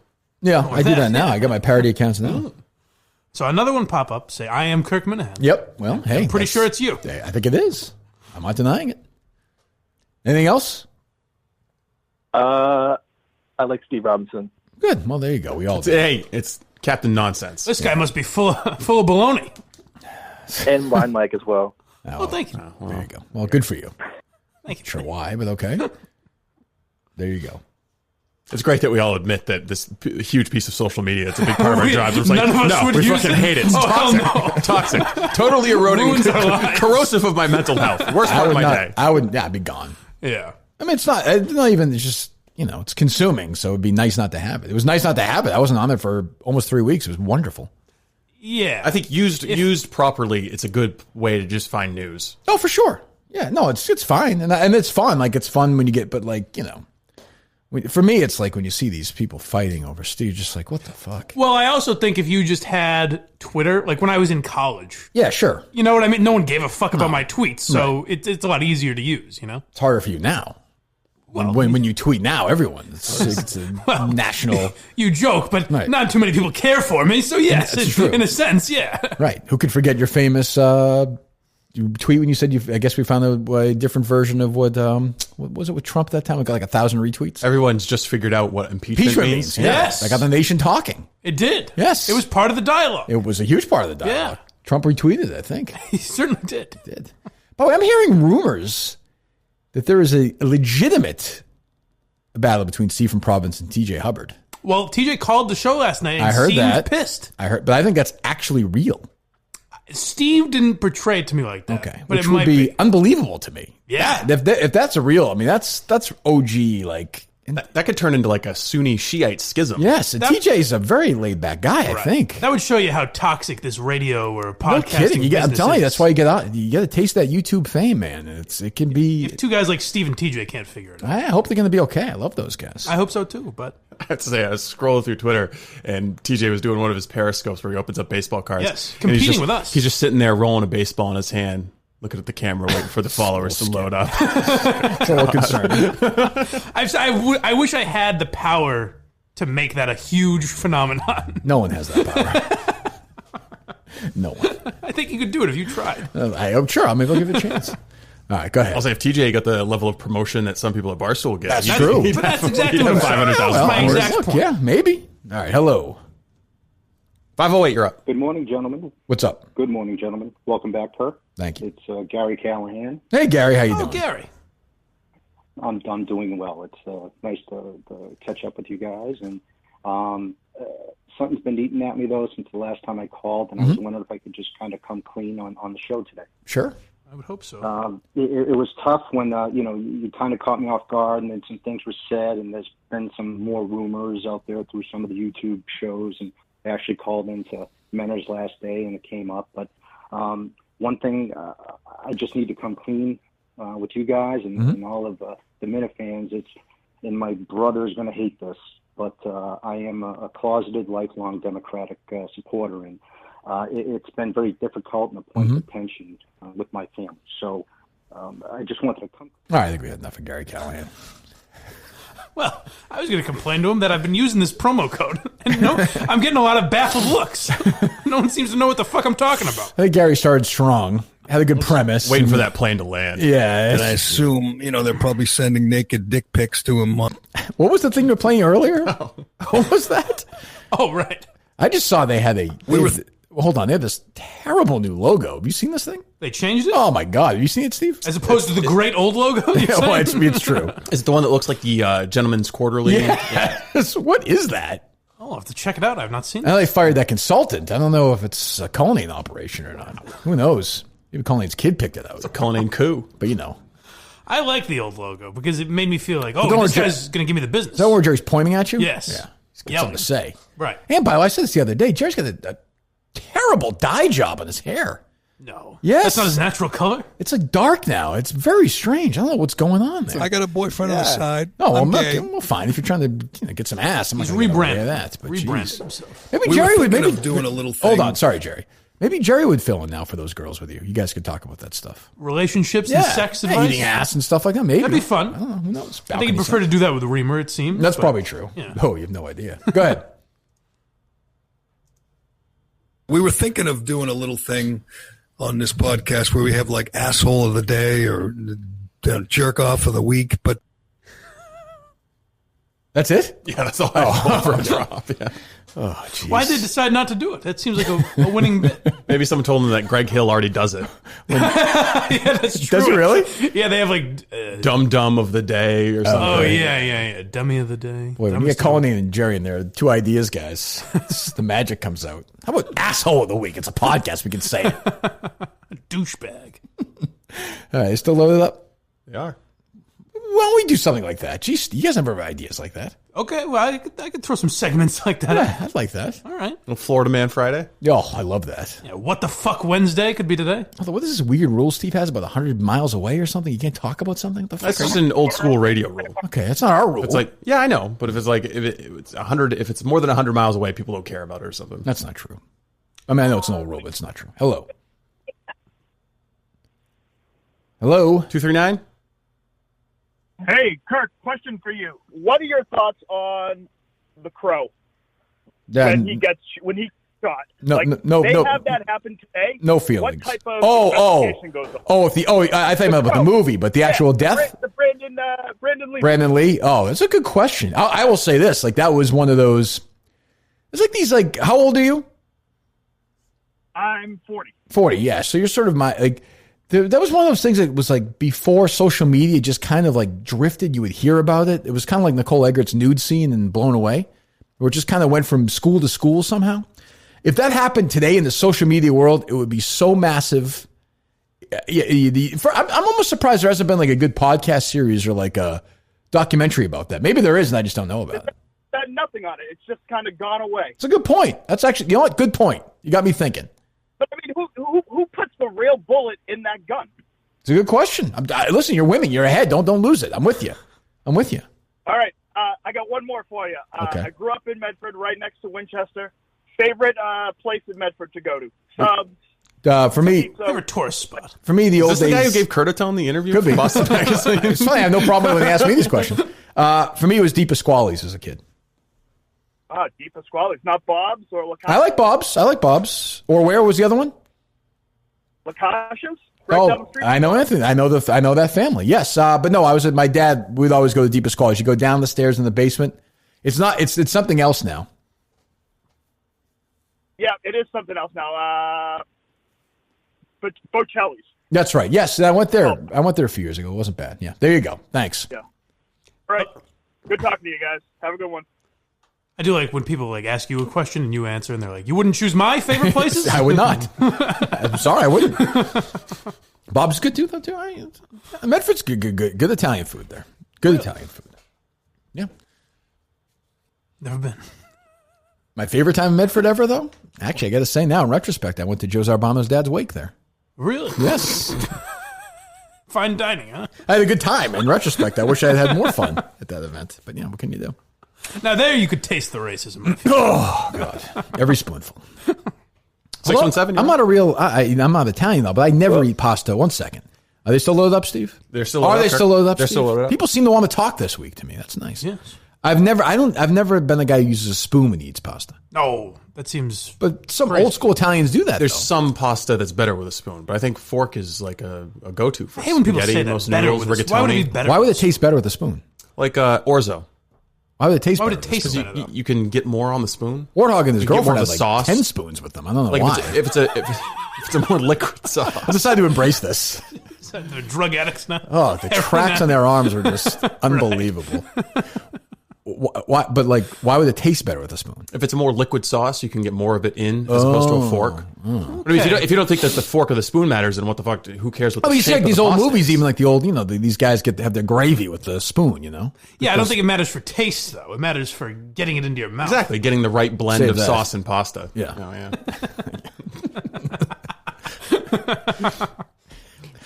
Go ahead. What's up? Yeah, I was going to talk about one or two things, but to go on to like the Crow movie about how he got killed was that they had blanks and Right. dummy bullets. Yep. Dummy bullets are the bullets without no blank. With no blank, yeah. And they mixed. They mix it up, right? What actually happened was that the bullet got lodged in a gun, and the blank went or off did it. and Yes. shot him. Right. Yes. But I agree. It's oddly never discussed. Yeah. I mean, I remember being a kid, being huge, seeing that. But I mean, there's a lot of deaths that happened with stunt doubles, like the Dark Knight Rises movie. Sure. There was a stunt double that was killed. Well, think about in a big scene in the movie. Well, think about the Twilight. and Think about the it was Twilight. mentioned, but that's about it. Think about the Twilight Zone movie too. Oh yeah. Which is a Have you actually fucking seen the crazy raw cut story. footage of that? Yes. Of that scene. Yes. Do you know that story or Yeah, not? Mike or No. Steve? No. So they made a movie. I think it was what, 3 different movies. The Twilight Zone movie, wasn't it? Maybe 4. Yeah, you might be right. You look at all the scenes, add them all up. There's probably 4 or 5 different parts of it. It's the one that John Landis directed. And Vic Morrow, who is Jennifer Jason Leigh's dad, he's the bad guy in the original Bad News Bears movie, if you ever saw that. Okay. He died. Like and how many people died in that? I gotta look it up. The Vic Morrow, the 2 illegal children the 2 that were in kids it, who weren't supposed to be working, and I right? believe the helicopter, and 1 worker. Right. Died. Vic Morrow got his torso completely ripped off, and the kids' heads got chopped off. Jesus. It's crazy that nothing happened to Landis or to anybody, right? 3 people, yeah. They got fined for the illegal kids, right? It's because they were not citizens, correct? But they were. That's about it. I mean, Vic Morrow, I was probably either a civil suit or it was that's about it. Yeah. I don't. Yeah. Thanks. No, go ahead. So it's a scene. Thanks for the call. Hold on. The night scene from the movie called for Morrow's character to carry the 2 children out of a deserted village and across a shallow river while being pursued by American soldiers in a hovering helicopter. The helicopter was piloted by Vietnam War veteran Dorsey Wingo. During the filming, Wingo stationed his helicopter 25 feet from the ground. The effect was detonated while the helicopter's tail rotor was still above it, causing the rotor to fall and detach from the tail. The low-flying helicopter spun out of control. At the same time, Morrow dropped Chen, that was one of the kids, into the water. He was reaching the grab when the helicopter fell on top of him and the two children. Morrow and Lee were decapitated by the helicopter's main blades, while Chen was crushed to death by the helicopter's right landing skid. All three died instantly. The kids weren't supposed to be there. They were illegal. Jesus Christ. Fucking crazy. Yeah, they're being paid under the table to circumvent. So I think they were legal citizens. I don't think that's the issue. I don't think. They were being paid under the table to circumvent California's child labor laws, which does not permit children to work at night. He opted not to, Landis opted not to seek a special waiver, either because he did not think he would get permission or because he knew he would not get approval to have young children in the scene with a large number of explosives. Holy shit. It's crazy. The associate producer told the children's parents not to tell any firefighters on the set that the children were part of the scene and hid them from a fire safety officer who was also worked as a safety worker. Fucking wild. I remember seeing... And John Landis directed for years after that. I remember seeing Leo was supposed to make a new Twilight Zone movie, or at least produce it or something. But then it was on IMDb forever, and it's one of those that kind of went away, I think. I don't know if it's still going to happen. Yeah, probably not. All right, still loaded up, Steve? They're still loaded up, Kirk. The kids were legal citizens, I think. But they were playing Vietnamese characters, but they were underage. You know, there's child labor laws, and that's fucking crazy story. Well, it wouldn't hold up now, certainly. It would not. Hello. Hola, motherfuckers. What's up? Hello. You know who this is? No. It's not you with two O's, motherfucker. It's who? Not you? Remember the guy from the Arizona? Yeah, the Arizona radio station. Oh, we're good. Yeah. I remember that. What an obscure reference. I don't, but that's okay. I remember, unfortunately. Cupcake calls? Yeah. You remember Oh, those. yeah. There you go. Okay, well, sorry. That's very funny. Two O's. You got to be a little more, yeah. Well, okay. Sure. Hello. Defiantly. Do you know who this is? He's like, come on. Come on, guys. I know you know who it is. I feel bad I don't. What's up? 617, you're up. Hey, can you hear me? Yep. Hey, so I think I figured out why Simple Brandon was calling it Caucasian Hill. He's so in love with college football. I wonder if he just confused everything in Boston with Boston College and Chestnut Hill. I said that earlier, but I guess that's not it. No, he had said with Dan that was he was on with him yesterday and said that's what they called that area of what are you laughing at, Steve? Simple Brandon. We got to say Baby Brandon. Yeah, Baby Deserves Brandon's some credit. Baby Brandon's good. Baby Brandon's good. Well, they give them both. I have a podcast tip for you, too. Sure. I don't know if you like Counting Crows or not. I don't. Their lead singer does the podcast with a music author named James Campion, and they do deep dives into genres of music and certain artists. They did like 4 episodes on Prince. It's called Underwater Sunshine. It's Okay. actually pretty cool. All right. I'm not into punk music, and they did like 4 or 5 episodes just on punk, and it was actually really cool, really informative. It's pretty cool to check out. All right. Well, maybe I'll give this a shot. Thanks. Adam Dirts, is that his name? Dirtst? Derwitz, I thought. I think it's Derwitz. I don't think. I think he dated Jennifer Aniston or something. Really? I want to say. Well, she's had quite the track record. She's dated people. Yes. What do you mean? She's dated a lot of famous people. No. Okay. I guess so. Yeah. She only dates famous people, right? That's what I'm saying. But maybe that's not true. Right. Who knows? The only ones we know. We know of a lot of famous people. We do. That she dates. We do. Yes, we do, Steve. Right. Mike, yes, we do. What's up? Hello. 781. Hello. Yes. Hey, Kirk, how you doing? Great. Hey, I wanted to ask you if you've been watching that show Alone on the History Channel. I have not. No? Oh, it's all about survival and being alone in the wilderness for a certain amount of time. I've heard of it. Maybe I'll give it a shot. I did see it. It piqued my interest. Maybe I'll give it a shot. Yeah, it's been on for a few seasons. All right, well, anyways, I also had a podcast to recommend. Okay, great. It's called Sawbones, a marital guide of misguided medical or something like that. It's you'll see it as Sawbones when you go into it. But it's a married couple. Mm-hmm. It's topical. It's once a week, but what I think you might like out of it is the mockability of it. Okay. Because the husband is like the comedy relief. Mm-hmm. And he's almost like a Fitzy. He's like funny despite himself. Okay. That sounds like fun. All right, we'll give it a shot. Great. Sounds like you've signed me up for a fun afternoon. Hey, Steven, of it's listening. working. I appreciate that call. Thanks for the call. Thanks. I'm a Shuttle to Mars guy myself. I didn't like Steve from Providence was really going after that podcast last night. That's why I was listening to you guys this morning. I was running. It's why I can't help myself. So I looked it up. It has like 12 reviews. I just felt bad. I'm sure it's fine. But they're trying. I think it's good for them. They're paying for advertising. Good Have you been hanging in there with the Canadian podcaster, old man who yells at music or something? He has a new one up today. Yes. He's not doing my. Yes, he's doing the something from the 90s today, which is not really my era, so I'm not really that into it. 1995. Yeah. Roger Stroop, you mean? Stroop? Yeah, he had a good one a couple weeks ago or so, yeah. No, I'm still checking in. Yeah. What happened to him?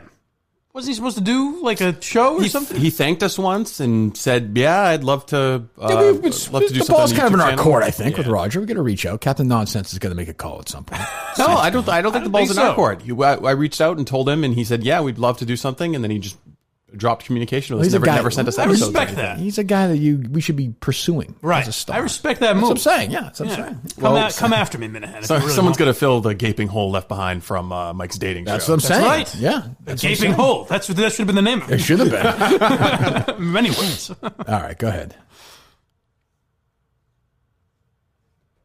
What is that thing that's mailed to me there on the front there? What is that? Package arrived for you. I believe it's fan mail related to Springsteen. I just feel very safe opening that. Okay. No problem. Sounds good. You want me to have Mike open it for you after you leave? Yes, I do. Yes, I would. Dale Bear looks right. Dale Bear's got a big day today, right? Yeah, he does. Yeah, we're going to set him up for, he's going to see if he can compete with all of WEEI on Twitch. Oh, I meant to say, so was that intern giving real information about the live stream? Very strange. Yeah, so we just buy views on Tuesdays for the morning show and Thursdays for the afternoon show. I mean, clearly they bought something happened. I mean, it might have been a glitch or something, but they went from 14. They've never had more than 10 people watch it. I don't think that they're buying views. I think that they're buying placement on Twitch's main properties, right, or promotion. They're not just they're just buying like a fake number down in the corner. Because they went from 10 people people to promote their channel. 4 people watching at the time to 14,000 to back to 4 people. But you know what? Even if if they're putting it on the front page, that still seems like a lot. Twitch is very popular. But to just happen to click on Twitch with no intention of what they're going to watch? I just wonder if it's connected to even going on the front page for a while or something. You know what I mean? I guess. And Yeah. there has to, because there's no way 14,000 people don't listen to the show. Right. But I like if I went to YouTube and they just had like Greg Hill, I wouldn't be like, oh, I guess I'll watch this. That's what I mean. There has to be some connection, I would think. I don't know. All right, hello.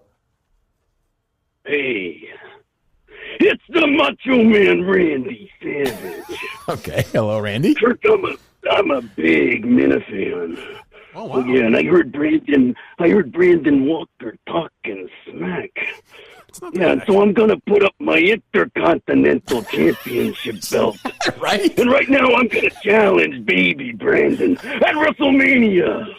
Oh my God. Yeah, you see, Kirk, the only thing continental that Brandon Walker's ever had is a breakfast. I like that, Randy. No, I've been in the ring with Jake the Snake Roberts.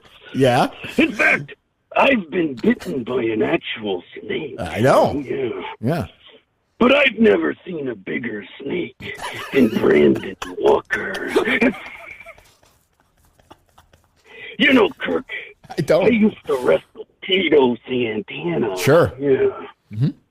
But it looks like baby Brandon wrestles with Tito's and soda. Yeah, then he becomes a big Twitter tough guy. I've noticed that. There's a pattern. There's a pattern. What are we doing? You know, the only thing I have in common with Brandon Walker is our love for Slim Jims. You know, Kirk, I know Dr. Sheffield invented toothpaste. Yes, he did.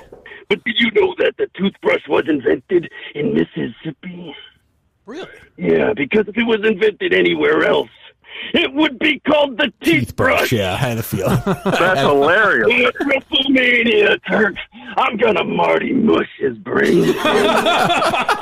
I'm gonna pile drive him in the center of the ring. I'm gonna walk to the top rope. I'm gonna raise my arms. Oh yeah. And I'm gonna harness the power of all the Minimaniacs. then I'm going to put a flying elbow right into baby Brandon's belly. And then maybe he'll understand the power of the Minifans. Yeah. It's powerful stuff. Well, thank you. That's quite a Randy. matchup. Thanks for the call, Randy. I appreciate that. And thanks for mentioning Dr. Sheffield, drsheffieldnaturals.com. You go to drsheffieldnaturals.com today, save 10%. Go to CVS or Walgreens to get $1 off with a Kirk Minahan, Randy Savage, Mike Geary, Steve Robinson, Captain Nonsense himself. No nonsense there, Steve, right? When it comes to brushing your teeth. No, you don't nonsense. fuck around with That's your where he teeth. draws the line on nonsense. Even Captain Nonsense is not a nonsensical toothbrush. That's all you have to say. drsheffieldnaturals.com. drsheffieldnaturals.com, as Randy said, they invented toothpaste in the 1870s. 10% off if you go to CVS or Walgreens, $1 off. $1 off at CVS or Walgreens. 10% off, I should say, if you go to drsheffieldnaturals.com. Do that today for the best toothpaste, the official toothpaste of the Kirk Minahan Show. All right, take one or two more, Steve. If we do better than that, but geez. Hello, Kirk. It's tough to follow up that call. It's a WWE superstar, Hillbilly Jim. This is another wrestling star of my youth calling in right now. Wow, Hillbilly Jim?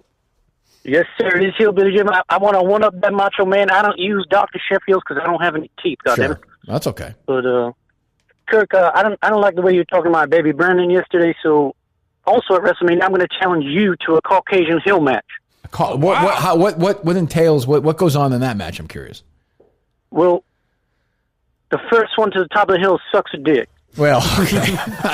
You know what? Quite a twist. Why would I want to get to the top of the hill then? This is in honor of my boy, baby Brandon, and I'll let you even throw in that blind boy that keeps throwing comments at that boy. You do what? It'd be a handicap match. You do a kick what at you, Mike? I didn't hear that one. I'm not sure. What do I do there, Jim? I'm sorry. No, I'm talking about you could even throw in that blind boy, and maybe we'll make it a handicap match. You two versus me. The first one to the top of the hill, which would probably be Michael, gets to suck a dick. But why would you want to get to the top? Because you like that, don't you, man? I mean, sucking dick. I'm not against blow. If somebody wants to suck somebody's dick, that's wonderful. But whose dick would I suck, Jim? Probably baby Brandon's because it's so small you won't feel a thing in your mouth. Oh wow! Okay. I have a dick in my mouth. This is a very strange match. Okay, well, all right. You know what? I accept, Jim. I accept. Oh, good. Unfortunately, I'm 0-1 in these matches. Oh, what happened? I lost to Elba.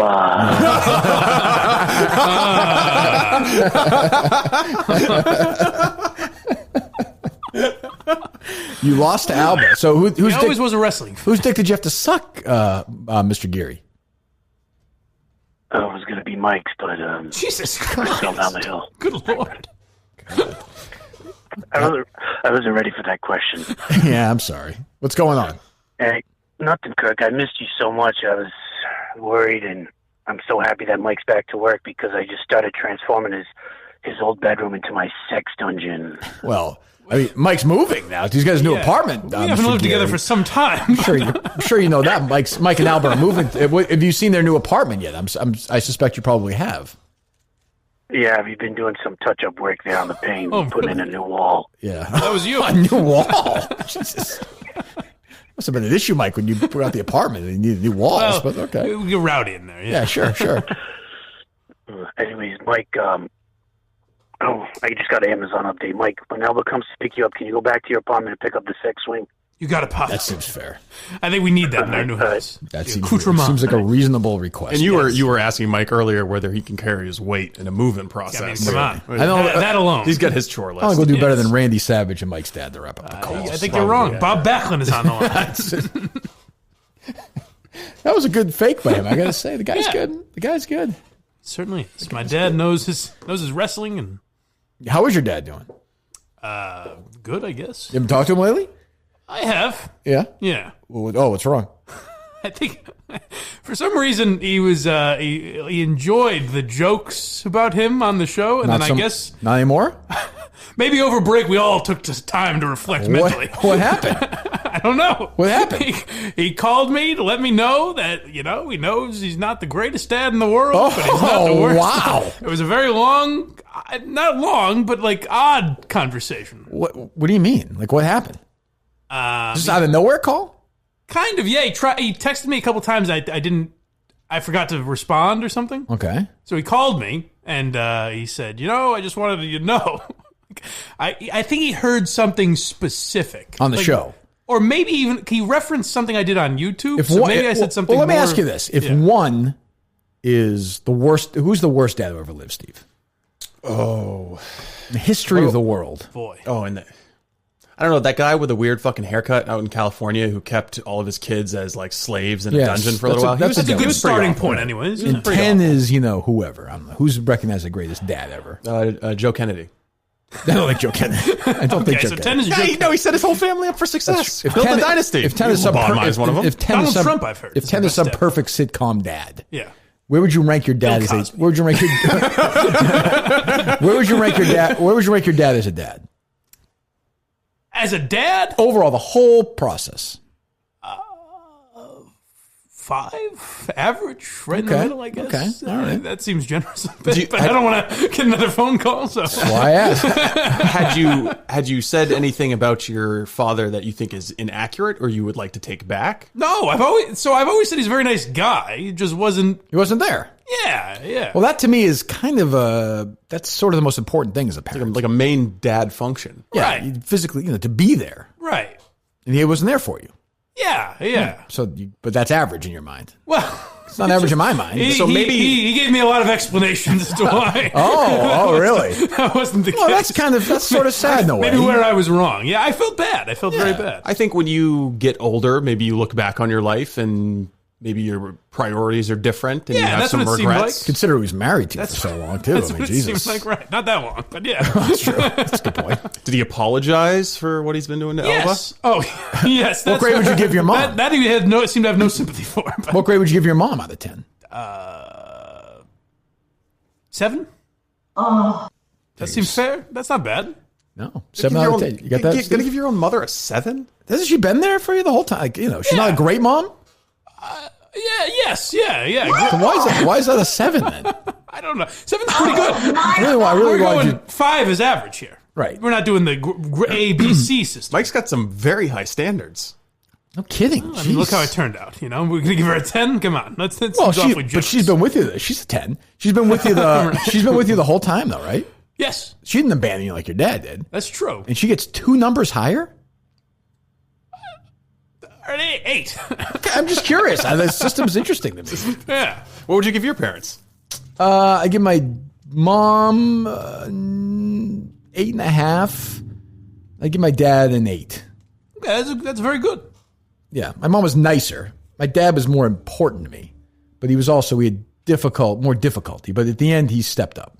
Right. If you had asked me that in 1992, I'd give him like a 4. And then he kind of kept moving up. If he lived another 10 years, he probably might have been 8.5. But he chose to die. Well, so I'm also basing it more off childhood. If I went as an adult, maybe they'd both be 10s, I guess. Yeah, but because I've needed I probably do still, but like I would needed guidance more as a kid that I felt like. What was the conversation? You're a bad boy. What was the conversation with your dad like? Boy. It must have been awkward. It was very awkward. What happened? He heard something, I think, on one of the YouTube shows that I did or something. Because one of the comedians... that was his first mistake. Right. I didn't think he would ever hear it. Maybe that's why was he mad at you over your criticism of George Wendt? No, I think one of the comedians I was talking to mentioned his dad, and I said something. I don't even know what I said. He's watching the comedy shows? I guess. That's a good dad, right? That gets him a couple points. Psychopath. But he said, I heard something you said, and I just want to let you know, I know... I'm not this I get the joke on the show. I get that it's a joke, but I also get that it's real. Rooted in reality. Yeah. And he goes, I know that we're not that close. I understand that, and I'm not an idiot, and blah, blah, blah. And, I'm sorry I wasn't there for certain things. And then the only part I didn't really love was he kind of went into, but... I wasn't the worst. And a lot of people might not have been there for you at all. And I was like, oh, that's true. Yeah, I guess. That's true. But no, overall he meant well, I think. A lot of people might have looked at that little blind lump and just said, you know what? See you later. Yeah. He's not wrong. He's not wrong. It's like, hey, your mom wanted to have you adopted, okay? I just picture Mike's dad. That's why she's only an 8. It's true. I picture Mike's dad walking in one day after work. And Mike's just a little fat blind baby just looking up at him. He just shakes his head, gets to the car, and just drives away. Honey, I gotta go get some scratchers. So he's the sympathetic figure in this. Yes, in my mind, he is. Okay. I'll appreciate. Well, how old were you? How old were you when he left? See, he never left. He was always kind of around. Well, I mean, when they divorced. Yeah. I want to say 8. Oh, that's young. Jesus, Yeah, Harry's yeah. age. God. Yeah. So my brother was like 4 or 5. So what do you say to that? I said, okay. I said, I don't think I ever said anything that wasn't like true or egregious. And he goes, I know. And he said, like I don't want you to hate me or something like that. I said, no, that's not the. Yeah, so that was kind of tough. I was like, that's not the case. You've told us. Well, whatever. Fine. Off the air, it's different. But that's fine. Right. He'll hear it. So no. That's fine. Imagine he'd be like, do you know how many years of therapy I had to go through to come to terms with my decision to abandon you? I never once asked you to pay for that. It's almost like he's expecting an apology. I was kind of. He's like, it was almost like, all right, I've apologized. Now, where's your responsibility in all this? How did it end? It ended well, I think. And Does he have like a second family or no? He has essentially a wife, a girl. They're not like no married, kids but a from girlfriend that he's had for 20 years, and no kids. But she has kids with each other. Yeah. Well, kids. He's like 35 or something. But yeah. Who the his like stepson? Oh, I guess okay. you would say. Yeah. Sounds like he's heard that you're moving into a big new apartment, and he's like, you know what? I'm going to need somebody to take care of me a few years from now. Maybe that's stock money. Got to rehab this relationship. Room. Yes, all that stock money. He's positioning himself Well, for a it little seems like he's geary trying payout. to apologize For sure. and you accepted it, right? Yeah. Have you talked to him since? Texted once or twice. Yeah. Oh, okay. Jeez, not so much. No, not. I wonder what led him that day to. I wonder if he's not going to therapy. Is he that kind of guy or no? I don't think so. I would be surprised, but I wonder what led to that. Does he talk to your younger brother? You had that conversation with him or no? Definitely. I think he definitely talks to my brother more than me. Yeah. Maybe he got a COVID diagnosis. That's possible. I guess dying. maybe Steve coming to sense with his own mortality. Maybe he's dying. Yeah, maybe. That's possible. I don't know I think if I thought I was going to die, I might try to rehab what I perceived as broken relationships in my life. Get those apologies you've been seeking for years. Yeah, he would have been more. He was too nice. He would have been more honest if he was dying. I never really liked him. But he's right. He wasn't the worst dad. He's correct. Yes, it's true. It's a weird angle to take, but it was accurate. He's not Papa Benoit. We're about accurate. Chris Benoit's a good one. There we go. That's why he was trying to. Did you Google worst fathers of all time? I did not. No. That's a good one. Yes, Chris Benoit would be a 1. I will if you want me to. No, it's okay. Chris Benoit would be a 1. So Mike's dad's a 5. Yeah. Oh, that's going to be rough. Although, I don't know what grade my kids would give me. Jesus. Oh, rough to hear, you're saying? Yeah, like, I was just an average dad. Maybe I'll bump it up. Well, no, you'd be honest. I think you'd be. I mean, how many times a year do you see him in a normal non-COVID year? Once, twice. Wow, that's unbelievable. Yeah. He lives in Western Mass, right? Yeah. He listens to the show. Yes. So he's going to listen to this. Yeah, probably. Oh, jeez. Yeah. Well, you've been fine, I think. I don't know. Yeah, we'll see. You brought it up. I mean, it's not like you're lying or defaming him. No, I don't think so. I don't know if he thinks that I am, but I don't think that I am.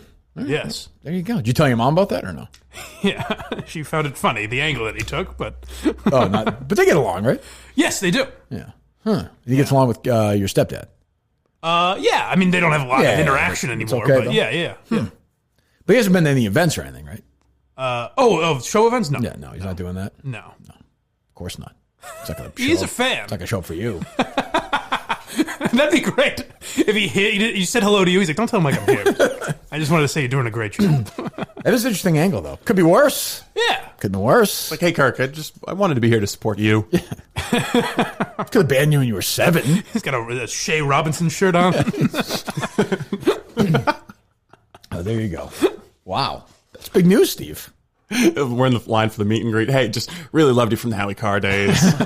Yeah, I debated mentioning it only because I was like, but I figure, He called. Try to be honest. Yeah, he did call, so that it's kind of on him. That's true. It's weird that he didn't bring it up, actually. Right. But maybe he didn't want it out there. Ironically, he wants to spend less time with you with Aquaboggin. Not more. Yes. He's never been there with you. No, that's right. He doesn't care. That's what I should tell Blind Prison Mike and the others, is that's the amount of time I'm used to a father figure spending. The one hardcore Minifan who the last 3 weeks was like, isn't this nice? Just when Kirk would come back. That's true. Well, there you go. Anything else, boys? I think that's it. Got to get Dale Bear set up on Twitch. This is a big day for Dale Bear. What do you any specific instructions? No, I think you just let Dale Bear be Dale Bear. Just let him just watch him. I think. Does it have to be Twitch or can we just do YouTube? I think it's got to be Twitch just for the competitive spirit. I think YouTube. Actually, I think YouTube's fine because we just say more viewers. It doesn't matter. So it's going to be a full cam on Dale Bear, just on him, just being Dale Bear. I think we're going to put Dale Bear back on your desk. Maybe have some of the accoutrements from over the years. Used that word twice now in the last 15 minutes. But yeah, really? Yes, you have. I used it. You did? Believe it or not. Go check the tape. Jesus. Used it incorrectly, probably. I'm sure I did, but I did say it. Well, there you go. Oh, God. I hope Mike's vocabulary isn't leaching into my brain. Jesus. God. Anyways. That's a Dino word. Go ahead. Yeah, so we're just going to set him up on the desk and have a little we'll invite the Minifans shrine background. We'll invite the Minifans just to watch him. What you guys should have done is not tell me this, and then see like if I just came back during the stream and sat in your chair. I'm like, hey guys, I'm Kirk Minnis. Not knowing the stream was on. Could have. Well, who knows? I mean, that woman may walk in here. That's right. Who knows where she's been? Oh God, we might see some creepy shit if you think about it. It's true. It's good. Actually, probably not the worst idea. We should have it going all the time. Leave these on all the time. Oh shit, Jesus. All right, well, we'll do that, and we'll talk to you tomorrow. This was pretty reprehensible. I don't know how it can be anybody's idea of humor.